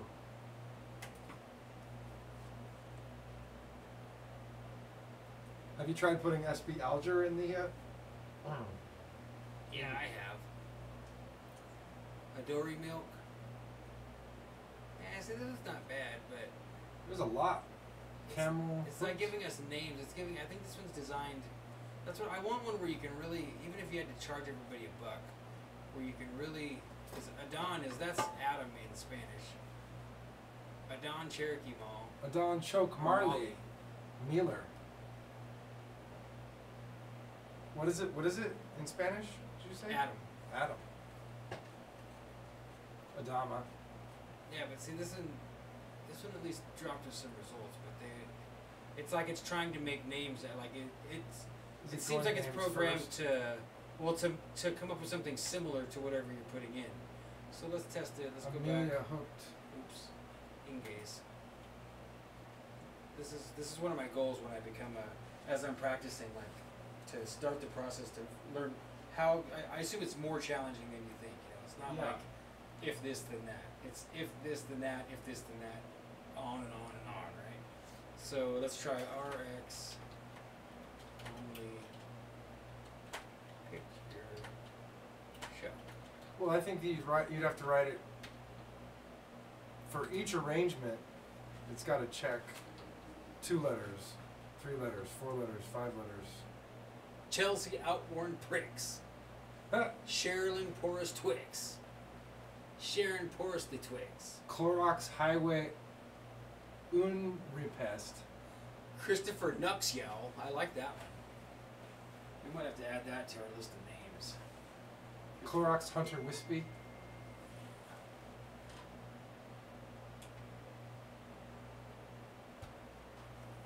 Corley shipowner tux. What's Corley mean? Folks, if you start playing with the anagram makers, you learn a lot more words fast. Isn't that right, Jack? Yeah, that's one. Because you see stuff and you're like, Corley camouflages himself. Urban Dictionary is one of my favorites. Oh man, I would love to publish Urban Dictionary like a old-fashioned thin paper dictionary with the little thumb tabs for the letters. Would that be sweet to have an unabridged Urban Dictionary on a stand? Oh yeah, that would be cool. Oh man, let's fucking Kickstarter that. With gold. Yeah. That is a good idea. Kickstarter that. So Maybe we should Kickstarter it right now. $1,000. A red-headed, pale-skinned humanade. That's me. I'm a Corley. It's another word for ginger. So what was it? Corley export on Wish.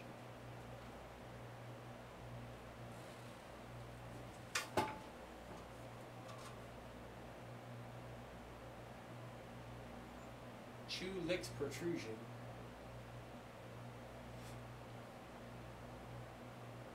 Yeah, I think we're gonna have to take a break here, Jim. We got 2 people watching this. I can see why they wouldn't be considering this any fun. Do you wanna there was a pretty funny what's it called?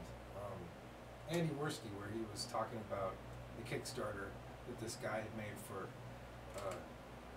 sun blocking elbow pads for in the car. Oh, I saw that, but I never looked it up. Should we throw that on? Yeah, we should throw that on for a minute.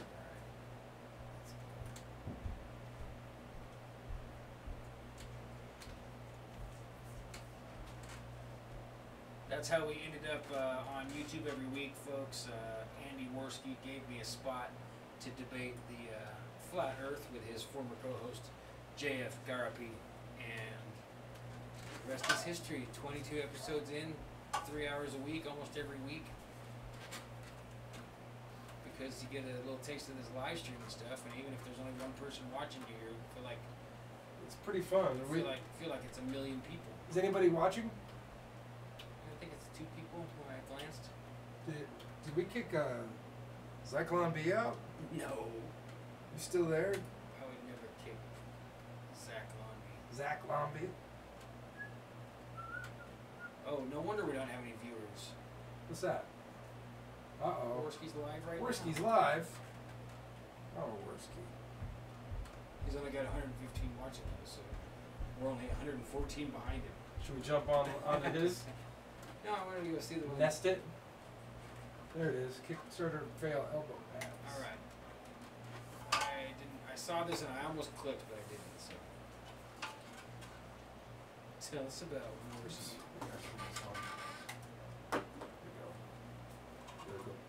Restart the Helios Sun Guard, a way to keep your arm and your appearance cool while driving to the store or being stuck in traffic. What the fuck? This is a fucking elbow pad. It's a long elbow pad. To keep your arm and your appearance cool? First of all, how is this keeping your arm cool? It looks like you'd be sweating fucking non-stop in it. You probably get a fucking rash underneath. Just itching it. I'm fucking itching about that Helios. The Helios. Like $40 or something. Also, secondly, your appearance cool. This will dry up a woman's vagina instantly. This is like the equivalent I guess of we're on rolling into the sand PG-13 in the section of woman's the show, cunt. folks, so hopefully you put your kids to bed. Oh my god. It's a fucking elbow pad. Oh, fucking Albert De La Cruz. I hate you. You pile of shit. I fucking hate Albert from Yucapa, California. If anyone from Yucapa, California knows Albert De La Cruz, please tell him. Please just call him a fucking fuckface for me. Look at this. $3 from 2 backers. Who are these 2 people? Who are these 2 people who backed? Who's like, oh yeah, you know, this is a good idea. You know, my arm gets hit by the sun. I should buy the Helios Sun Guard. You know what another version of a Helios Sun Guard is? A fucking long sleeve shirt, you fucking retards. These fucking guys are probably from Yucapa as well. Oh, and look at this. I googled here. There's already different versions of a Helios Sun Guard. Look at this. Just Google it. Elbow pad, long elbow pad. $3 raise of $32,000. What the fuck do you need $32,000? What the fuck? We should do that. 32 grand? This is a scam. Yeah. It's gonna buy 20 grand worth of fucking elbow pads and stuff. What 32? It's not, oh my god, 32 grand. Holy shit. Oh my god, fuck your Helios Sun Guard. What is this? Helios Sun Guard, okay, I'm raising funds to provide others with a product that has solved the problem for myself. Did this guy not think of wearing a long sleeve shirt? My arm starts to itch and burn from the sun while I'm driving, and it's uncomfortable. Wear a shirt.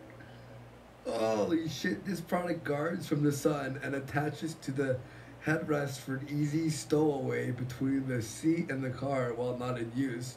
It doesn't limit mobility and feels good on the arm, and it looks cool to boot. If this was to block the sun, why does it have a plastic guarding like an elbow It doesn't pad? even cover the It inside looks of the cool arm. to boot. Yeah, Just what if saying you relax? cool to boot. And turn Oh your my elbow. god. Someone should spit on Albert's face. Oh, I'm the worst one. I'm recording this. What? The arm piece that covers the entire arm except for the hand, and although it doesn't provide any SPF, yeah, well, it's not fucking sun block. I realized it wasn't cream. If you pledge $20, not only should you hate your own life, but you receive a Helios Sun Guard. Okay, fair enough. You donate $35, you get 2 of them.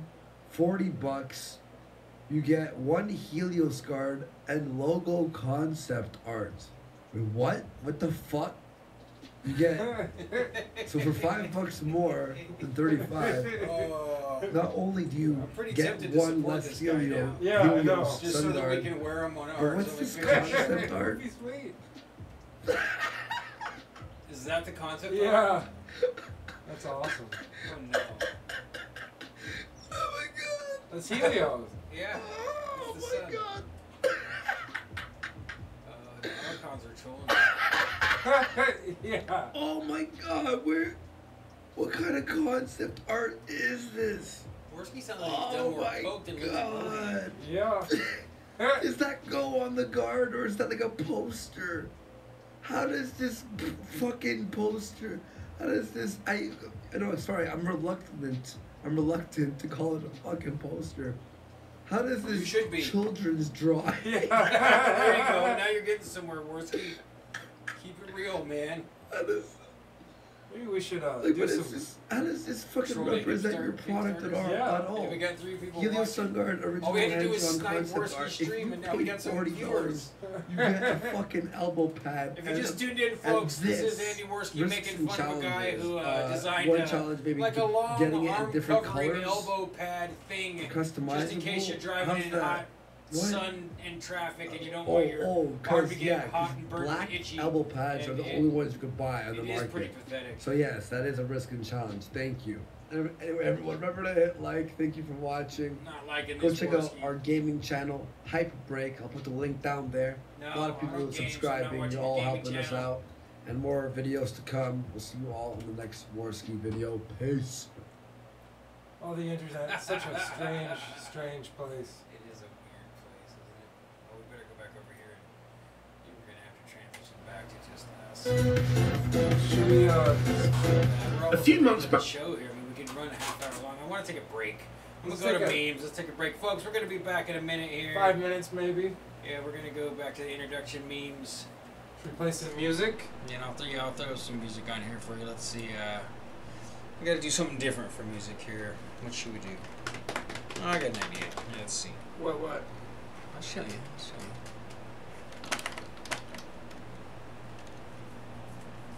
Yeah. All this time promoting Adam, I can throw my own stuff on here. There you go. Reverb Nation. Land far, far away, folks. There was a band I was in called Panacea, and this is them. You gonna play a specific song? It's gonna start with Golly. Question. Calling all fans, calling all bands. Will your mama? Calling you home. Oh, that was me. 'Cause the street lights just came on. And dinner is almost done. So wrong. Get yourself home. I'm your mama. Calling you home. Cats play cards and dogs play pool. I stay my living room with an M&M. Play Santa, play Game Boy. Jack White and Core, Beyonce. Kill a quarter next to Beyonce. Who can? What? Say? Stroke up a stripe and hide me white tight. Yeah, yeah, yeah. Oh, never mind. Cutting our hands, hiding our plans. 'Cause we wanna sky us all. Got your music, got your bone. Simply staring, just don't go on. Won't you try a little harder? Let me original. Michael Jackson, he's our fool. He used to be Bob King, but now it's so uncool and it's scary. Like Malcolm Kent on Chuck Berry. Dave May, Young Ron, John Malcolm, James Brown, Sue. With the snatchy perfect circle of groupies who love you. 182 reasons, suck, paper, stuck. Yeah, we're clever. Yeah, we're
comfortable here.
only picture show me while we wait.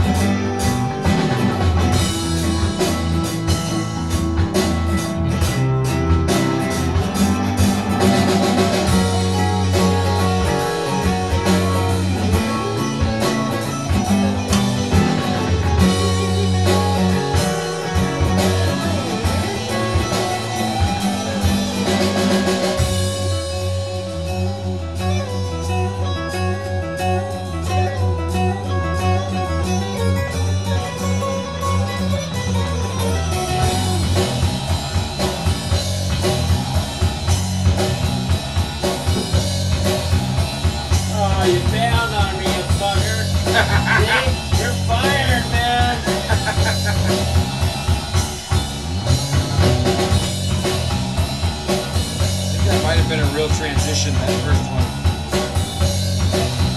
It's kind of that was the kind of shit we used to do.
Sorry, folks.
you ever heard what what's his name's definition of panacea? The mushroom guy. Terrence McKenna? Terrence McKenna, yeah.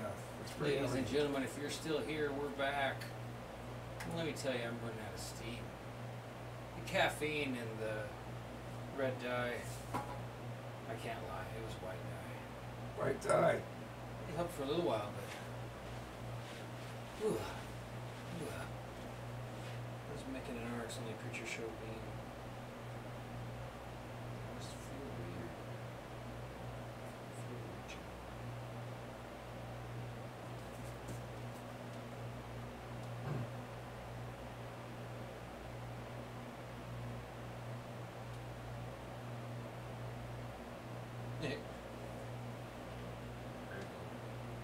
Oh wow, that's a pretty.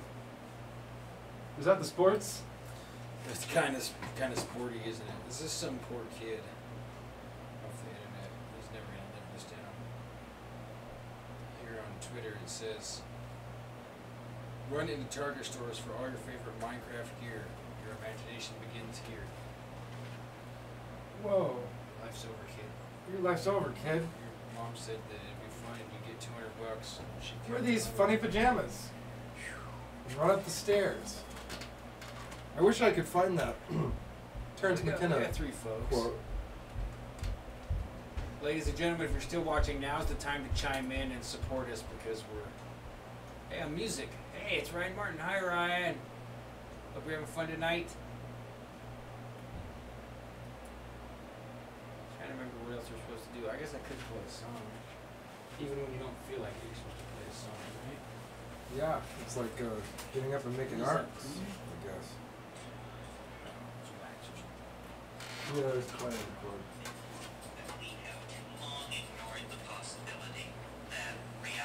Stranger than we can suppose. I mean, let this reverberate in your mind. Not that means no model will ever work. It means it will always be provisional.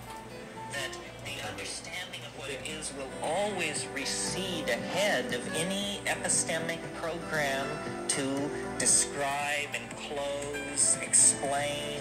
This is all a fallacy. If you believe that you are embarked on a finite project where eventually you will issue a white paper and that will explain how the boar ate the cabbage, it's not to be explained. And we have, I think because of unique characteristics of the male ego, chosen to operate with the assumption that we can understand, that the human mind can in fact grok larger and larger levels of embeddedness and make sense of them. It can't be understood. It is a receding mystery. It is a continuing carrot. It cannot be brought under the aegis of rational apprehension. It says in Moby Dick, reality outran apprehension. It always outruns apprehension, because apprehension is the primitive functioning of the primate neural network. And reality, who knows? Who would even care to take a guess, you know? It's a mystery. You do not measure the depth of a universal mystery with the neural network of a primate. Our role is not to understand, but to appreciate. To appreciate. We have an immense capacity for resonance with beauty, aesthetic awareness, appreciation of form, appreciation of how things go together. It's ridiculous to attempt to seize the tiller of reality because we don't even know where we want to go. So the notion that by creating these models of reality which are not acknowledged as models, but which are called scientific truth, we betray ourselves down the primrose path that leads to dreary, dusty death. Because what we do is we take the poetry out of being. We extract the poetry from being the assumption of the mundane. The banality of modernity is what I call this. The banality of modernity, the steady flattening of values so that nothing means much. You know, the sense of outrage over political mistreatment of the underprivileged, or the sense of outrage as a society slips toward the abyss, or the sense of outrage when people mistreat you, is muted. Everything is flattened by the banality of modernity. This is the heritage of all the bad little boys of the 19th century. Nietzsche and Darwin and Hegel and Schopenhauer. These clowns were on a bad trip, and they were loud about it. And what they give us is a universe devoid of soul.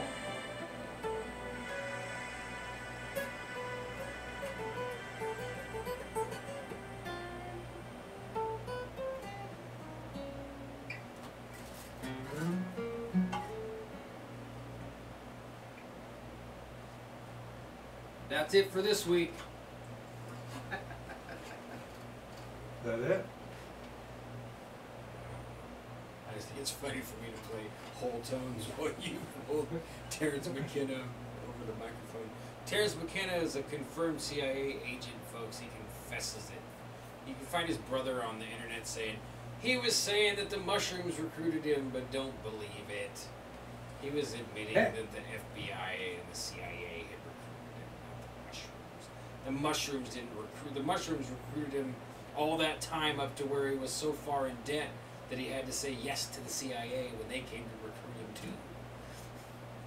him too. Doesn't mean he's inherently a bad guy. I think he kind of is, but doesn't mean that that's 100% true. Thank you, Ryan, for your support. Yeah.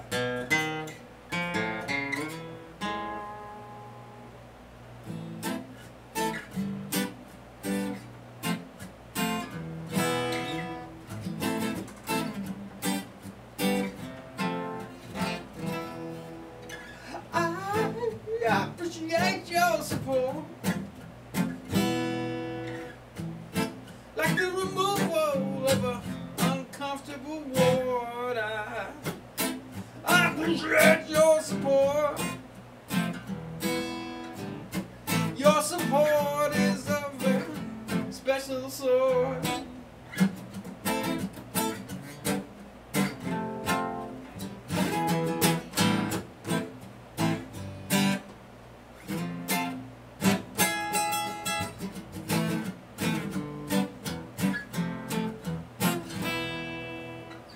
Rather not appreciate your support.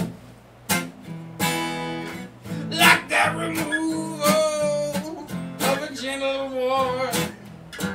Oh, it's a special variety of hey, I'm painting.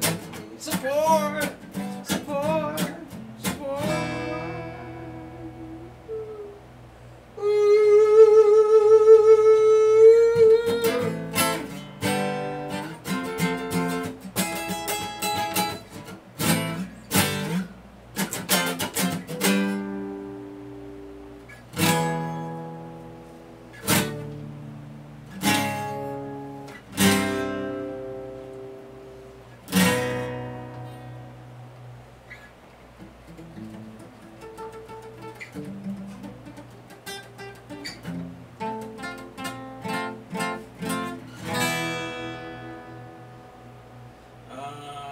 I had an idea and I forgot it.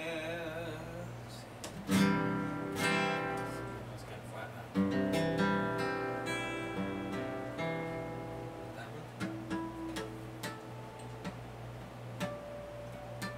So Adam Lore says Snoop Dogg set up Tupac. I think I tuned in at the right at the end again, he says. Ryan Martin asks, is Snoop Dogg admitting it now? Adam Lore says, no, not that I know of, but there is a lot of evidence that suggests it. Oh, yes, yes, yes. The West Coast, East Coast rapper death conspiracy thread.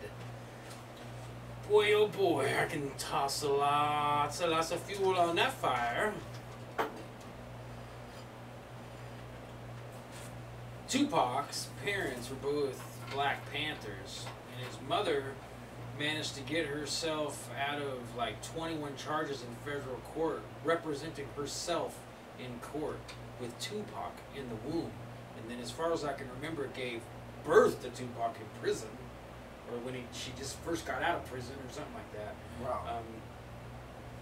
Tupac was the whole East-West rapper paradigm was completely controlled and contrived by what they call COINTELPRO. That's counterintelligence professionals. They intentionally sent their counterintelligence workers into the Black Panther movement, into the rap game, into, well, anything that they found threatening, and they especially find black people threatening because they're all bigots. They hate black people, so you can't be like having black people get rich and powerful. So if they are, you go bribe some of the black people and you go in there and be like, yeah, brother, cool, and then bang, shoot them to death. And, there's an entire book and a whole bunch of interviews published about it. And I don't remember what Snoop Dogg's role in is in the whole thing, but they were being hugely manipulated by intelligence agencies. Suge Knight was totally working with those guys. Like, you go look it up, all of his security are like ex-military, ex-law enforcement.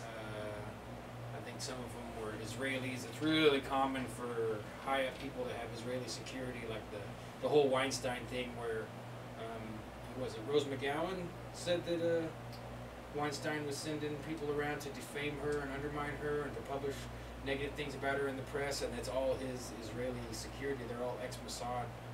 Black Cube is his security force. Black Cube. Yeah, they're ex-Mossad. But, yeah, so... Adam Lohr, I think Tupac's death was more of a Bloods versus Crips rivalry than an East-West thing.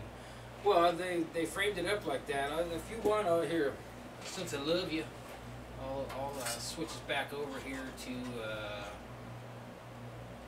shared commentary, and let's see if we can find a short clip of it.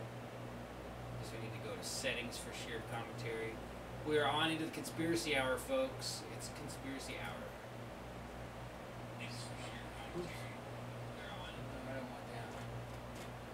Another one. What did I get wrong here? Maybe this one. Oh, okay, that's perfect. Alright, so let's change to that. And we'll fade on over here. And we'll go, Tupac. COINTELPRO book. The guy published a huge book about it. He like spent 8 years researching all this and published it all in a book. So this is probably it, yeah. John Potash. That's the guy. This is definitely, I recognize the cover. I was gonna buy this book at one time. I showed all this stuff to another friend who's big into the rap game. Hey guys, SGT here. Thanks for joining us tonight. A little bit of a departure tonight in terms of content. On the line, I have the author of the book, The FBI War on Tupac Shakur and Black Leaders. His name is John Potash, and we're glad to have him. John, welcome.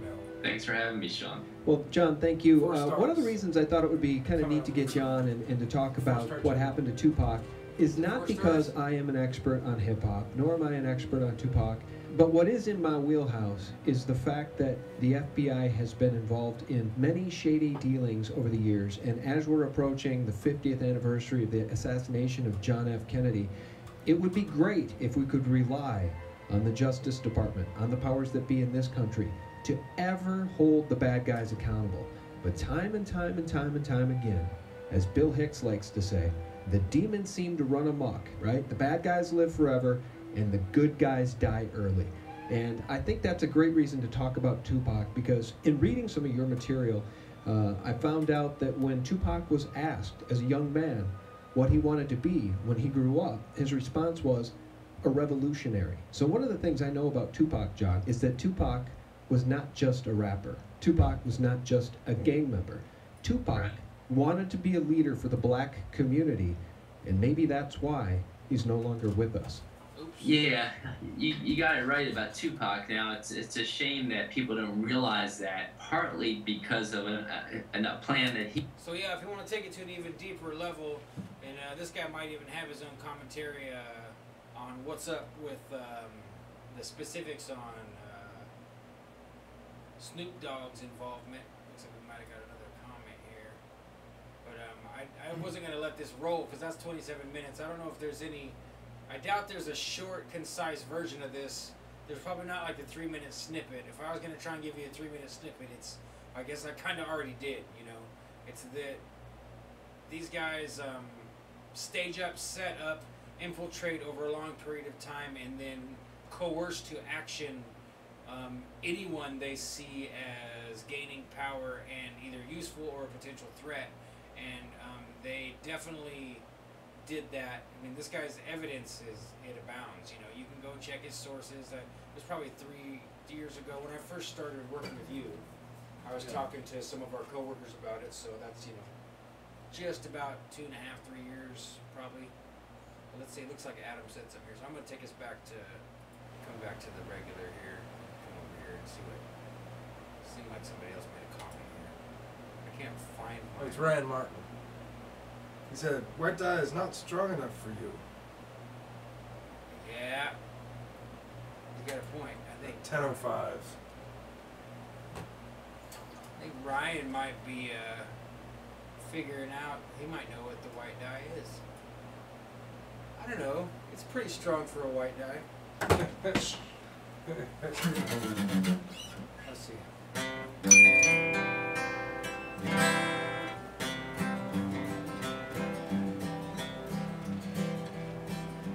Now I woke up this morning, things are looking bad.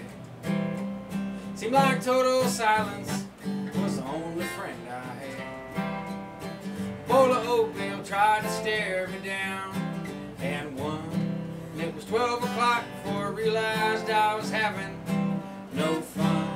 But fortunately, I have the key to escape reality. And you may see me tonight with an illegal smile. It don't cost very much, but it lasts a long while. Won't you please tell the man I didn't kill anyone? No, I'm just trying to have me some fun.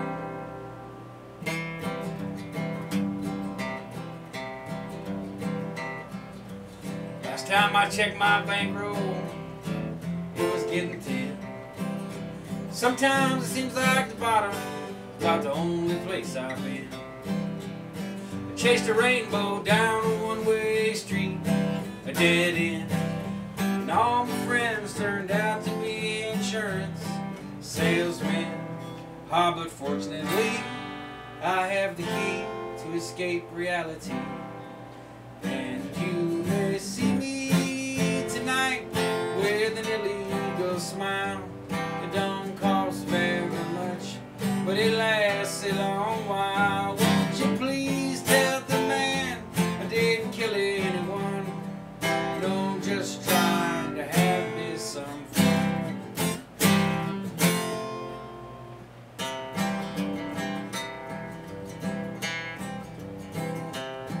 So I sat down in my closet with all my overalls, trying to get away from all the ears inside my walls.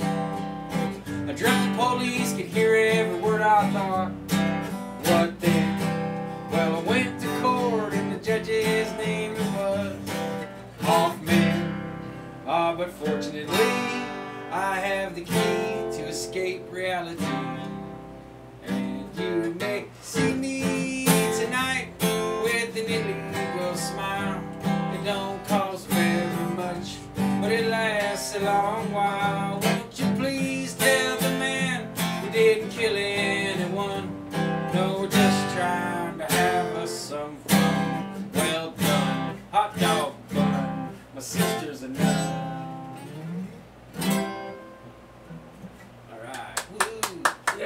played a song too. That song's called Illegal Smile. Love that song. It's gonna be in my head all week. It's better than playing Sam Stone, in my opinion. Yeah. Yeehaw. We got 6. There we are. I'm not as fat as I feel. Oh, you're not fat. A little chubby in the front. Even when I was in great shape, either in high school or out on the road, I always had what we call the Alger Poof. This is a little ring of fat, this donut that I'm wearing. It just gets you smaller like a bike tire. It's a gladiator body. Yeah, I get that. If I start really exercising and don't really slim down on fat first, I just I turn into one of these puffy guys, you know. There's some more muscle under the back. Hey, And yeah. that's it, you know. That's the way the gladiators are built. They eat lots of wheat soup. So if they get cut, they got a lot of protective layer of fat before their muscles get injured. But yeah, folks, if you never checked out that whole Tupac conspiracy, it's pretty interesting. Kind of 10, 11. Maybe we should finish up with some more numerology. Should we make it a weekly close to the show? Numerology. Do we have more conspiracies? Oh, I'm sure we did. Oh, we were gonna. Oh, I don't think I'm ready for that one though. No, I don't think so either. Not the Chinese stuff. Yeah, let's save dinner for next week. Oh, yeah. That was some stuff China stuff from China. What's the fuck? What's the fuck? Yeah, third hour. What the fuck? Yeah. I don't know if I want to get into it. Fetuses debating their own abortions from the womb. I understand why you sent that to me, so we don't lose it. We want to put that in the book. Hour 3. Oh yeah, we were going to talk about. Oh, let's look at this Danish coin. Okay. Yeah. Let's try that. Here, well, I guess we better take us back over. Take us back over here. Let's do this. And can we transition, please? Thank you. And let's look here. Oldest known dated coin. Let's go ahead and add 1, 2, 3, 4 Danish. Let's see if it just pops up for us now. Denmark coin first, as we know it, numismaster. Numismatic is the word they use to describe collectible coin items, folks, if you are not aware. Oh, well, I guess they... Now, that's one way to get into the conspiracy hour. Yeah. Top link. Yeah, well, maybe not, guys. Where is it? Maybe we shouldn't be telling you about this. Maybe I should give a little background. I've been looking again today into the Anatoly Fomenko information, which, I mean, he's just a guy that's kind of in vogue, making it popular. Even people as famous as Sir Isaac Newton had a serious problem with the old traditional chronology of history and had massive, like unbelievable revisions they would have made to the chronology of history if given the chance.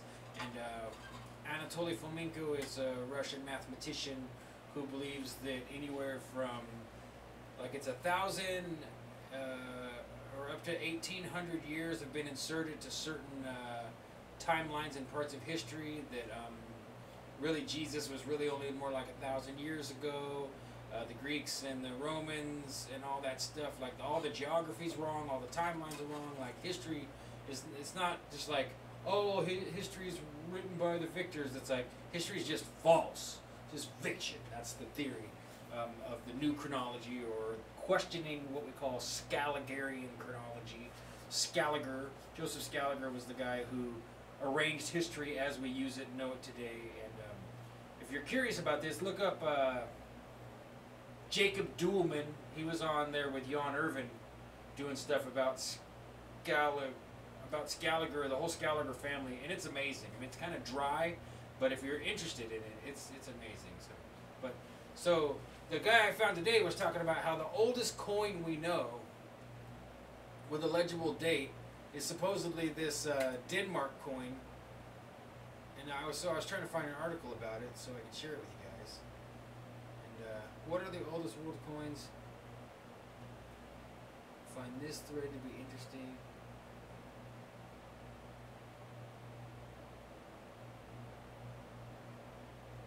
I also wouldn't mind checking out some pictures of Danishes. Yeah, like the donuts? Yeah. That'd be a curious history to find out. What's the oldest coin with a numeric date? I believe the Gregorian calendar started being used in 1582. Would there be coins dated before that? First UK coin with the date dated 1551. It was a crown. Many coins in the 1400s with what you'd consider a date. I have a few. Wow. They sure look beautiful. If those. No, I think that's just their icons for being in this form. Looking for an actual numeric date. Yeah, and that's interesting. None of these guys makes me curious what that guy was talking about. That top link was about it though. Put my pick back in my pocket so I don't have it in my mouth. That's rude. Yeah. So if we were just hanging out, I'd sit here and talk with a pick in my mouth. I wouldn't think about it being weird if it was just me and you. Well, I'm not that picky, so you get away with it. Okay, bye. We gotta push that in the stream. That was too good. We can't continue from there. All right, let's go back. We gotta find this coin. We'll decide if we want to move in. See, Denmark coin, first date as we know it. Generally accepted earliest date is the 1, 2, 3, 4 silver. Okay, so Denier. A denier? Denier. So it's supposed to be it's supposed to be a penny. A denier? Let's try this. They're making silver pennies back in 1, 2, 3, 4. That's pretty sweet.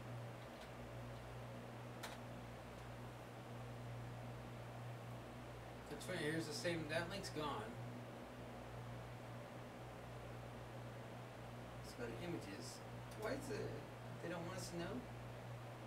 Is that it? There's a Dansk Mornai. Are these the same coin? You have to click it big if you can. I guess it doesn't get that big. Well, The 1, 2, 3, 4 Roskilde denier. Let's see if we can visit this site. Cointalk.com. Cointalk. Cointalk. Look at this. Is weird. There's the 1553. The 1555.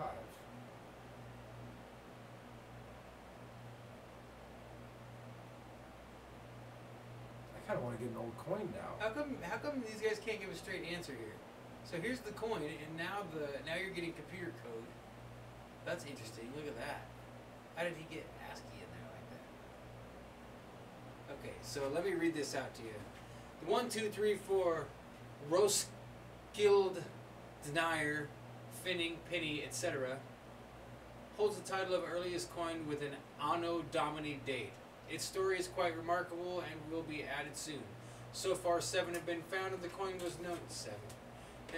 And the coin is not known as an oddity even back in the early 1800s when Joseph Mader first mentioned it in his large work on medieval coinage. It is also curious for having no mention of its place of origin, the mint maker, mint master, or ruler of the coin. Do you think that the Rothschilds made the Rothschild? Rothschild? Could be. Red Shield? Yeah, it makes me wonder. Or maybe these guys don't believe in the Rothschilds because they're it's a deniers? Rothschild denier, yeah. The Red Shield Denier? Rothschild. The Red Shield Denier would be a good account name. That would be a good account name. The only example of this magnificent coin known in private hands was finally put up for public sale by Danish auction house Brun Rasmussen in 2008, but did not sell at its opening estimate of, what's that, 33,000, is that euros? Still, it is exciting to see the piece on display.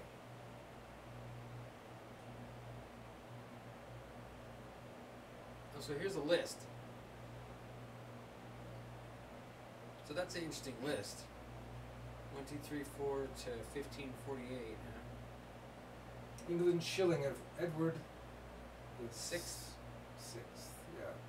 NDXLVIII. What is that? maybe we should, maybe I'll go back over here and show you that, because you haven't watched that video, it's only like 8 minutes.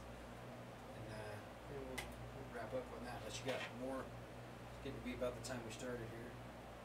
We're almost at exactly 3 hours.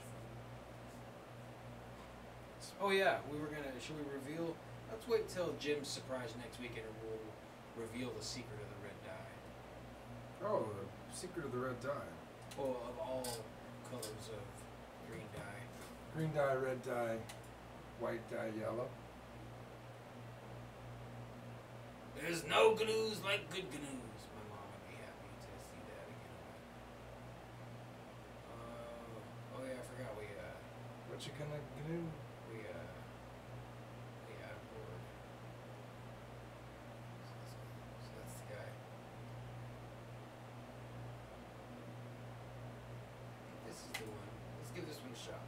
How long is it? Video. I'm going to tell you something now about an interesting author called Fomenko. I've been going on about Anatoly Fomenko, his 7-volume set, History, Science, or Fiction. Or is it fiction or science? Anyway, Fomenko is analyzing chronology, the consensual chronology, what is accepted to be history in our Western lingo, even extending into, I don't know, he doesn't deal with China. I haven't gotten to the Russian part of it yet. But a fascinating man investigating the validity of history as far as we know. Now I'm going to just tell you something as a question. And this is something that occurred to me. Fomenko has not addressed this, and I don't know why, but here is, in terms of unraveling the truth behind what it is that is actually happened 2,000, 3,000, 4,000 years ago. What actually happened? Because Fomenko says there is no factual documentation about any of the things that are pronounced to be true in history. For example, the Trojan War, or any of the Roman Empire, the idea that there is a very obvious chronology from BC to AD all the way through. Fomenko says there isn't really anything we have prior to 800 that would definitively identify an event. Now, this is one thing I don't know if he's going to come to in his later volumes. I'm going to start volume 3. He has not addressed the idea of what in fact is the oldest dated document that is available to us, meaning that some kind of written document that has the date on it, like the Council of Nicaea document, which says 325. Dated Annus Domini 325. Well, it doesn't exist. It's like a hearsay. It's a copy of a copy of a copy. Now, what is the oldest document with a date on it? And I thought, well, the oldest document most likely would be a coin. So you go into, if you're numismatic and you're going to check out coins, this has nothing to do with paleology, identifying handwriting. No, there's going to be a date on it. Now, guess what? The oldest coin with a date on it, apparently, is a coin called the Roskilde Denier, which is some sort of Danish monetary something or other, and it's dated to 1234 Anno Domini. It holds the title of the earliest coin with a date on it, Annus Domini, and it's called the Roskilde Denier, Pfennig. It's a penny. So, all right, now you have a coin with the earliest date 1234. Now, Fomenko says most of history, as far as Western civilization is concerned, happened in a very brief period, somewhere from maybe 900,000, so-called AD, to maybe the Renaissance, up to 1600. Everything was compacted, from the Trojan War to the Roman Empire to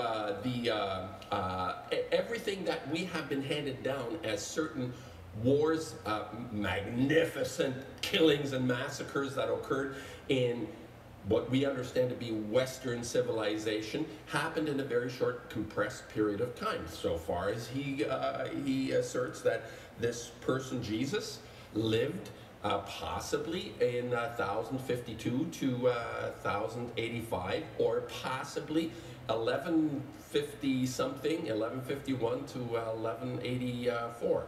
So the point is, okay, whatever you gain from this or don't gain from this, this is interesting. The idea that the oldest dated document would be most likely a coin. They're the most durable things that don't disintegrate like paper, parchment, vellum. These things were made, it took enormous amount of time to make a sheet of paper. What we consider to be paper wasn't actually paper, it came from calf skin. It took maybe a month to make one sheet. And if you're gonna kill the entire nation of sheep, or calf, whatever they used, you're gonna decimate all the animal population in order to produce all the literature they say was produced on this particular type of thing. Until, of course, you have papyri, which is very flimsy. It's not gonna last. Or paper later on in codices, you have scrolls, you have things written down without a date. Now, the paleontologists give us a date, because they're experts. What do they base it on? They take a document and arbitrarily date that document, and then they adjust everything according to that document. So a paleontologist will take a document, look at the writing, and say, I think this was 133 BC. Yeah, so they take something, and then everybody else says, okay, that guy said 133 BC, then this has to be around that time. Or somebody takes another document and comes up with a number. Because carbon dating doesn't work on this stuff. So here's my point.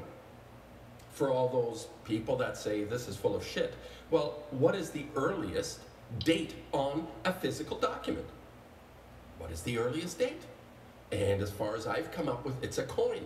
It's a Danish penny that says 1234 AD. Now the other part in this is interesting. You have a lot of coinage after that with dates on it. Not all of them, but quite a number of coins now have dates on them. Well, where did they come up with that date? Intent behind. You say, well, why would they bother? Why would they screw around with history? Well, I'll tell you.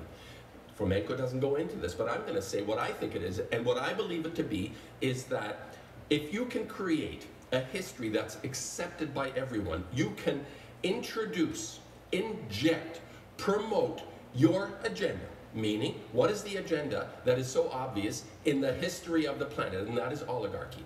The oligarchs create legitimacy through having placed themselves as the heads of something, well, way back to the pharaohs. So you have the pharaoh history, you have Akhenaten and all these types that say, oh, we are the lineage of the holier than thous. The holier than thous. The holier than thous have established a history. So in 1234, when this coin comes out, there is and who is involved in this? You have, of course, religious rights and orders, especially the Vatican. It would be to their interest to establish a papacy, a rulership of the planet through the princes of the papacy, and the other guys that go along with this are obviously the kings and the queens and the holy of holies, all these people that is, it's to their advantage to create a history that puts them in the driver's seat. And we are always exploited in the back seat. And we're in the back of the bus. Yo, go to the back of the bus. And that's history. This is the greatest conspiracy. I challenge anyone to come up with a document that says 635 Annus Domini. Don't be afraid on it doesn't exist. It never happened because there was no Annus Domini 635. There were people, there were things going on in 635, but we the hell don't know what it was. And in 1600, a guy called Scaligeri and Petavius created a chronology. The basis, 95% of this chronology was created in a period of time in Western history that basically has taken events that happened in what are called the Dark Ages. You needed this period of time of what we say, oh, there was very little activity. We don't really know what happened in the Dark Ages.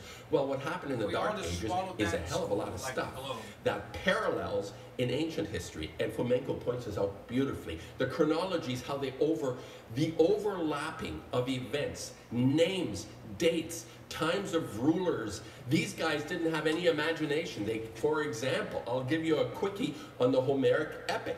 This particular document surfaced sometime in the 1500s again. Now, from 800 BC, supposedly, when the Trojan Wars occurred, and Homer wrote it maybe 100, 200 years later, a blind guy What did he write it on? Oh no, it was all passed on. Anyway, this supposed epic poem of 700 and some pages, brilliant. You got to have all the words and all the lines in place. Shows up in around 1460 something in some version. Now,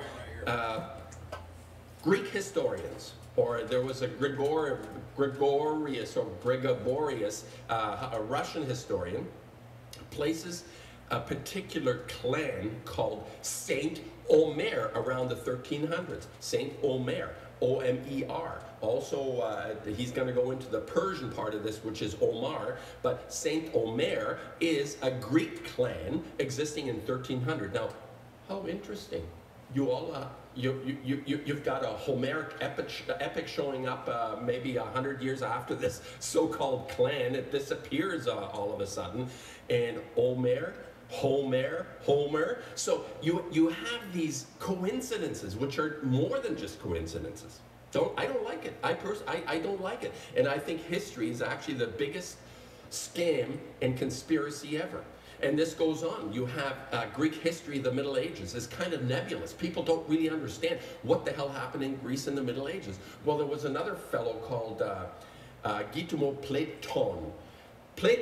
A fellow called Platon. And now you've got the Republic, Plato's Republic, showing up again in that period of time, 1500. Plato's Republic. Fomenko is fabulous, digging this stuff up. Well, who is this Platon, P-L-E-T-O-N. Who is this guy? Well, very close to Plato. So these are grave doubts cast on consensual history as far as we know it, and there's going to be a lot of people in the woodwork that have much at stake to keep history exactly the way it is. And it doesn't make sense. Show me a document with an Annus Domini on it. The earliest one. I'd like to see it. Yeah. And that's interesting that I just noticed, I didn't notice this when I first played it because I was listening and not watching. He published that in 2012. So this guy, whoever H. Thomas Ackerman is, he's definitely ahead of the game as far as... what else does he have? Yeah, I was just looking now. If you're logged into your browser and you're on YouTube, I always recommend that people go to videos. This is the love child of civilization. And go sort by... that one? What's that? Shame. Epic lies that set us up. We're gonna have to watch this. Yeah, I'm gonna check this guy out. Why was he wearing a red scarf? Like the same know. thing that people hang themselves by. All the celebrities. He's wearing a red scarf. Yeah, it seemed like it was making He's standing in front of a dead man. It seemed like man. he wanted to take it off and he changed his mind. Well, it was uncomfortable. It was definitely for some So sort the of... Fomenko video is the top video ever on his channel. And then 8.5 minutes on the death of Liam Sheff, which I've never heard of. Foolproof painting. The decoding put explained. Decoding put. They're like Koons. Oh no, it's only 4 minutes. We could break our own rule. Oh wait, Jeff Koons, artist of the unconscious and asshole. Artist of the unconscious conscience. This guy's saying a lot. It's interesting. Yeah. In his whole presentation.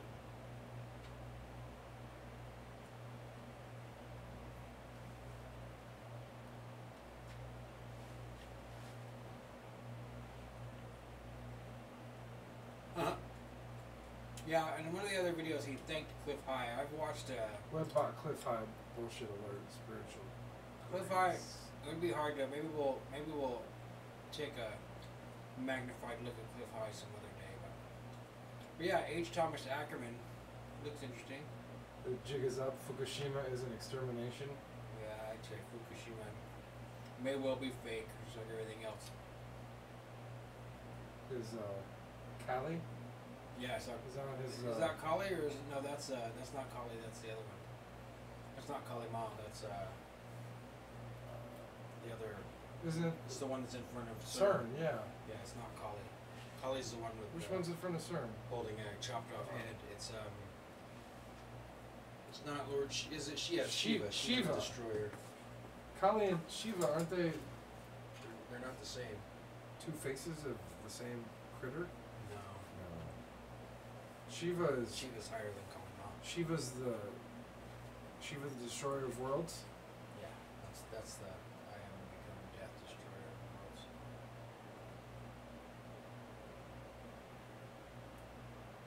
Yeah, this guy's got the archons. He's definitely taken a similar look to what we are. So Shiva is one of the principal deities of Hinduism. He is the supreme being within Shaivism, one of the major traditions within contemporary.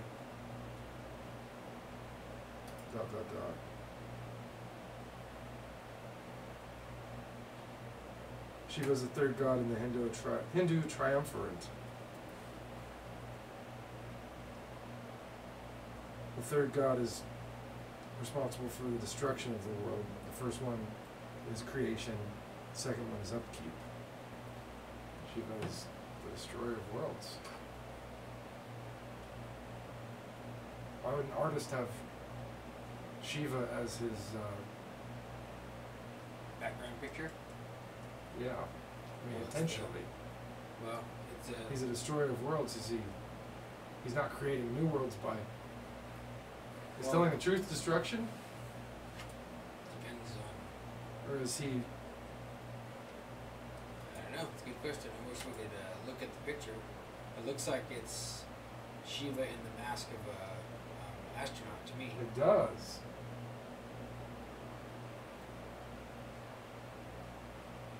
That kind of makes sense. Maybe we can find a little bit more information about this guy, and then we'll call it we'll do one more search here, folks. Does he have a about himself video? What's it called? Bio. A bio video, yeah. Let's just say Ackerman artist. Home of the artists. Or debunking H. Thomas Ackerman, maybe? So you say H. Thomas Ackerman Shill. Shill. Home of Artist Thomas Ackerman. That's funny, it didn't change anything. He's on Facebook. Public history content. There's somebody named H. Thomas Ackerman. Oh, no one's accusing him of being a shill, so that's a good thing. He doesn't seem like he's not that big, right? I mean, he's got 1,000 subscribers. Yeah, He's about the same level as Adam Lore on YouTube. No offense, Adam. I'm not saying that you're not big. You're bigger than most, but not. I mean, Andy Worski probably still has 50,000 people following him. That's a lot of people to follow. I mean, let's just look my on his brother's been at it website. for a long time. He's Yeah, got good content. He's got really superior content. His videos look produced well, so well produced. Adam's a very good video editor. If you haven't ever watched it, there's a documentary he pieced together. You can go find it on his YouTube channel. It's called Not a Wasted Life or something similar to that. This is interesting. You get to see it move around. Oh wow. He certainly seems like a real artist. Is that AE?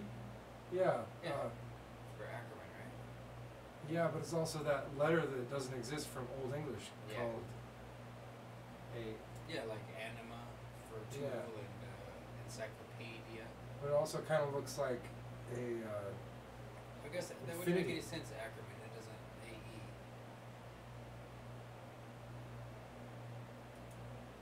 He's kind of using it almost like a sigil, huh? Yeah, it looks like it. As a painter for more than 40 years, I've endeavored to elicit a visceral experience of my paintings for the viewer. My interest is not only what I'm painting, but how I physically make a painting. Half my subject is the painting itself. I have developed a very personal way of applying my materials onto the canvas in spirit, much like Pollock or Frankenthaler dripping or pouring. I am using a 600-year-old medium oil paint and altered it to suit my unique process. My paint surfaces are either highly reflective without topical varnishes, or extremely rough and textured. A brush has not touched the final surface. Did you say ether? Highly effective? Either? Or Is that how you spell either? yeah. So he's saying he doesn't ever use a brush. He pours these on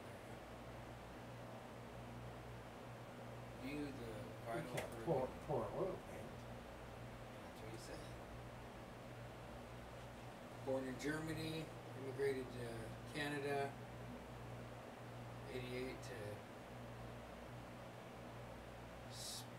88 to 97 in Spain. Works and lives back in Canada.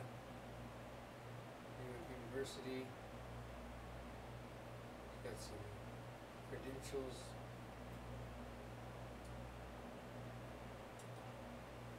See if he lines up with. Let's take a look at the gallery. Works.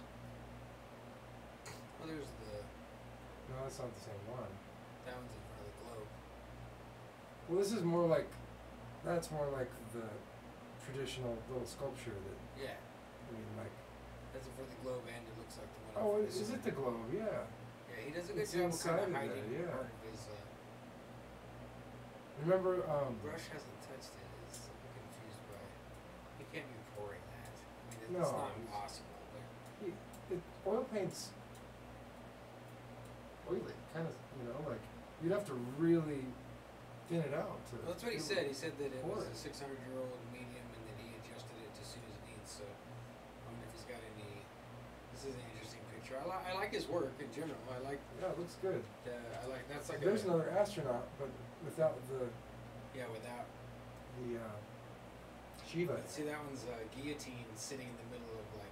It's almost like the Last Supper with a guillotine where Christ would be. But it looks like modern artists. Yeah. Well, it's not where Christ would be. It's in front of the. Christ is behind the blocking him, table. yeah. That's his recent work, huh? Astronaut apostles. Allowed to see it, or we just get to see that little picture of it.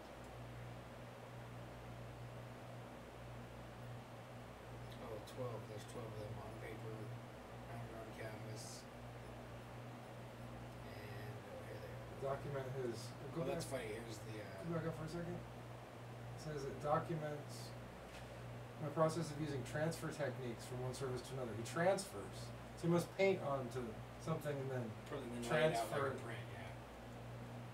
Use acrylic oil and inkjet print to produce complex surface reflective mirror helmet. Visor served as an effective means to introduce iconic or historic subject matter that question notions of reality, truth, and objectivity. The 12 paintings are reference to the fact that Jesus had 12 disciples, apostles, and 12 astronauts walked on the moon. Interesting. Yeah, I wonder if this guy seems approachable. We might be able to talk to him.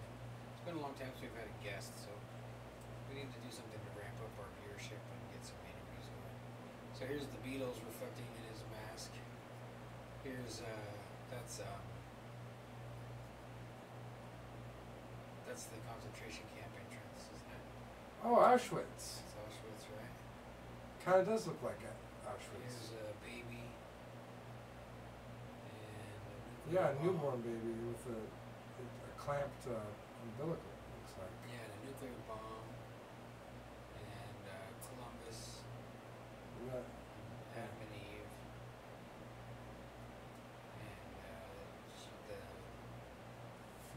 And Evolution.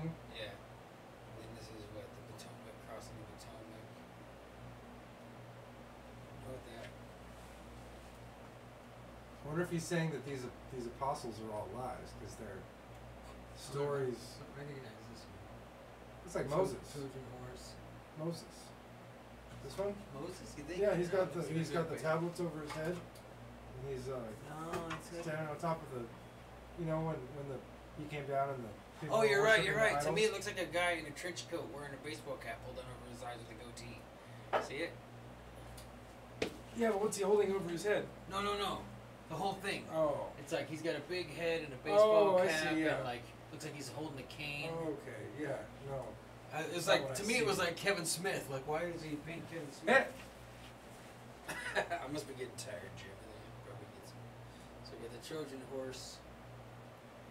A fish? A Hindenburg. No, it's the Hindenburg. Okay. And is that Jesus? Looks like Prince. Or what does it say? Simon Peter. The Hindenburg is Thomas from the series 12 Apostles. Armstrong, Aldrin. Looks like Jimi Hendrix almost, but It's supposed to be Jesus. Because he's got the. he's got a mustache. He's got Simon Peter. It does look a lot like Prince. And this just makes me want to publish a lot more work. This guy's doing a good job. If you want to see any of my art, even not my favorite or most exceptional, you just have to randomly and luckily find my Instagram and be willing to scroll far enough through my selfies to find something creative I did. I do kind of like his work. Me too. Pretty. Accolades to Ackerman. H. Ackerman. Ackerman. Ackerman. Or it's a 6'9". He's definitely, he's crossing out that AE. That means something. Well, it's a backslash.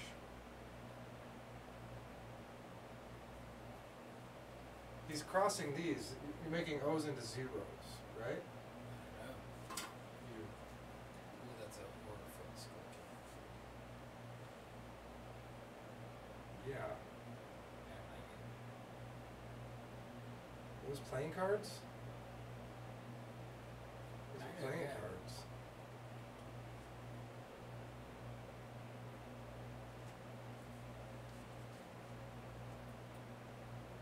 That's pretty big stuff.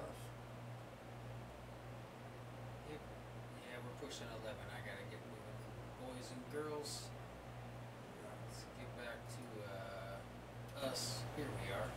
Oh, there we are. Hi, everybody. Hi, everybody. We're gonna have a subtle, quiet, okay, bye. Okay, bye. I'm tired. I wanna go home. Good night, Jim. Good night, SB. Okay, bye. Okay, bye. 22 in the books. In the 22 books. is the master builder.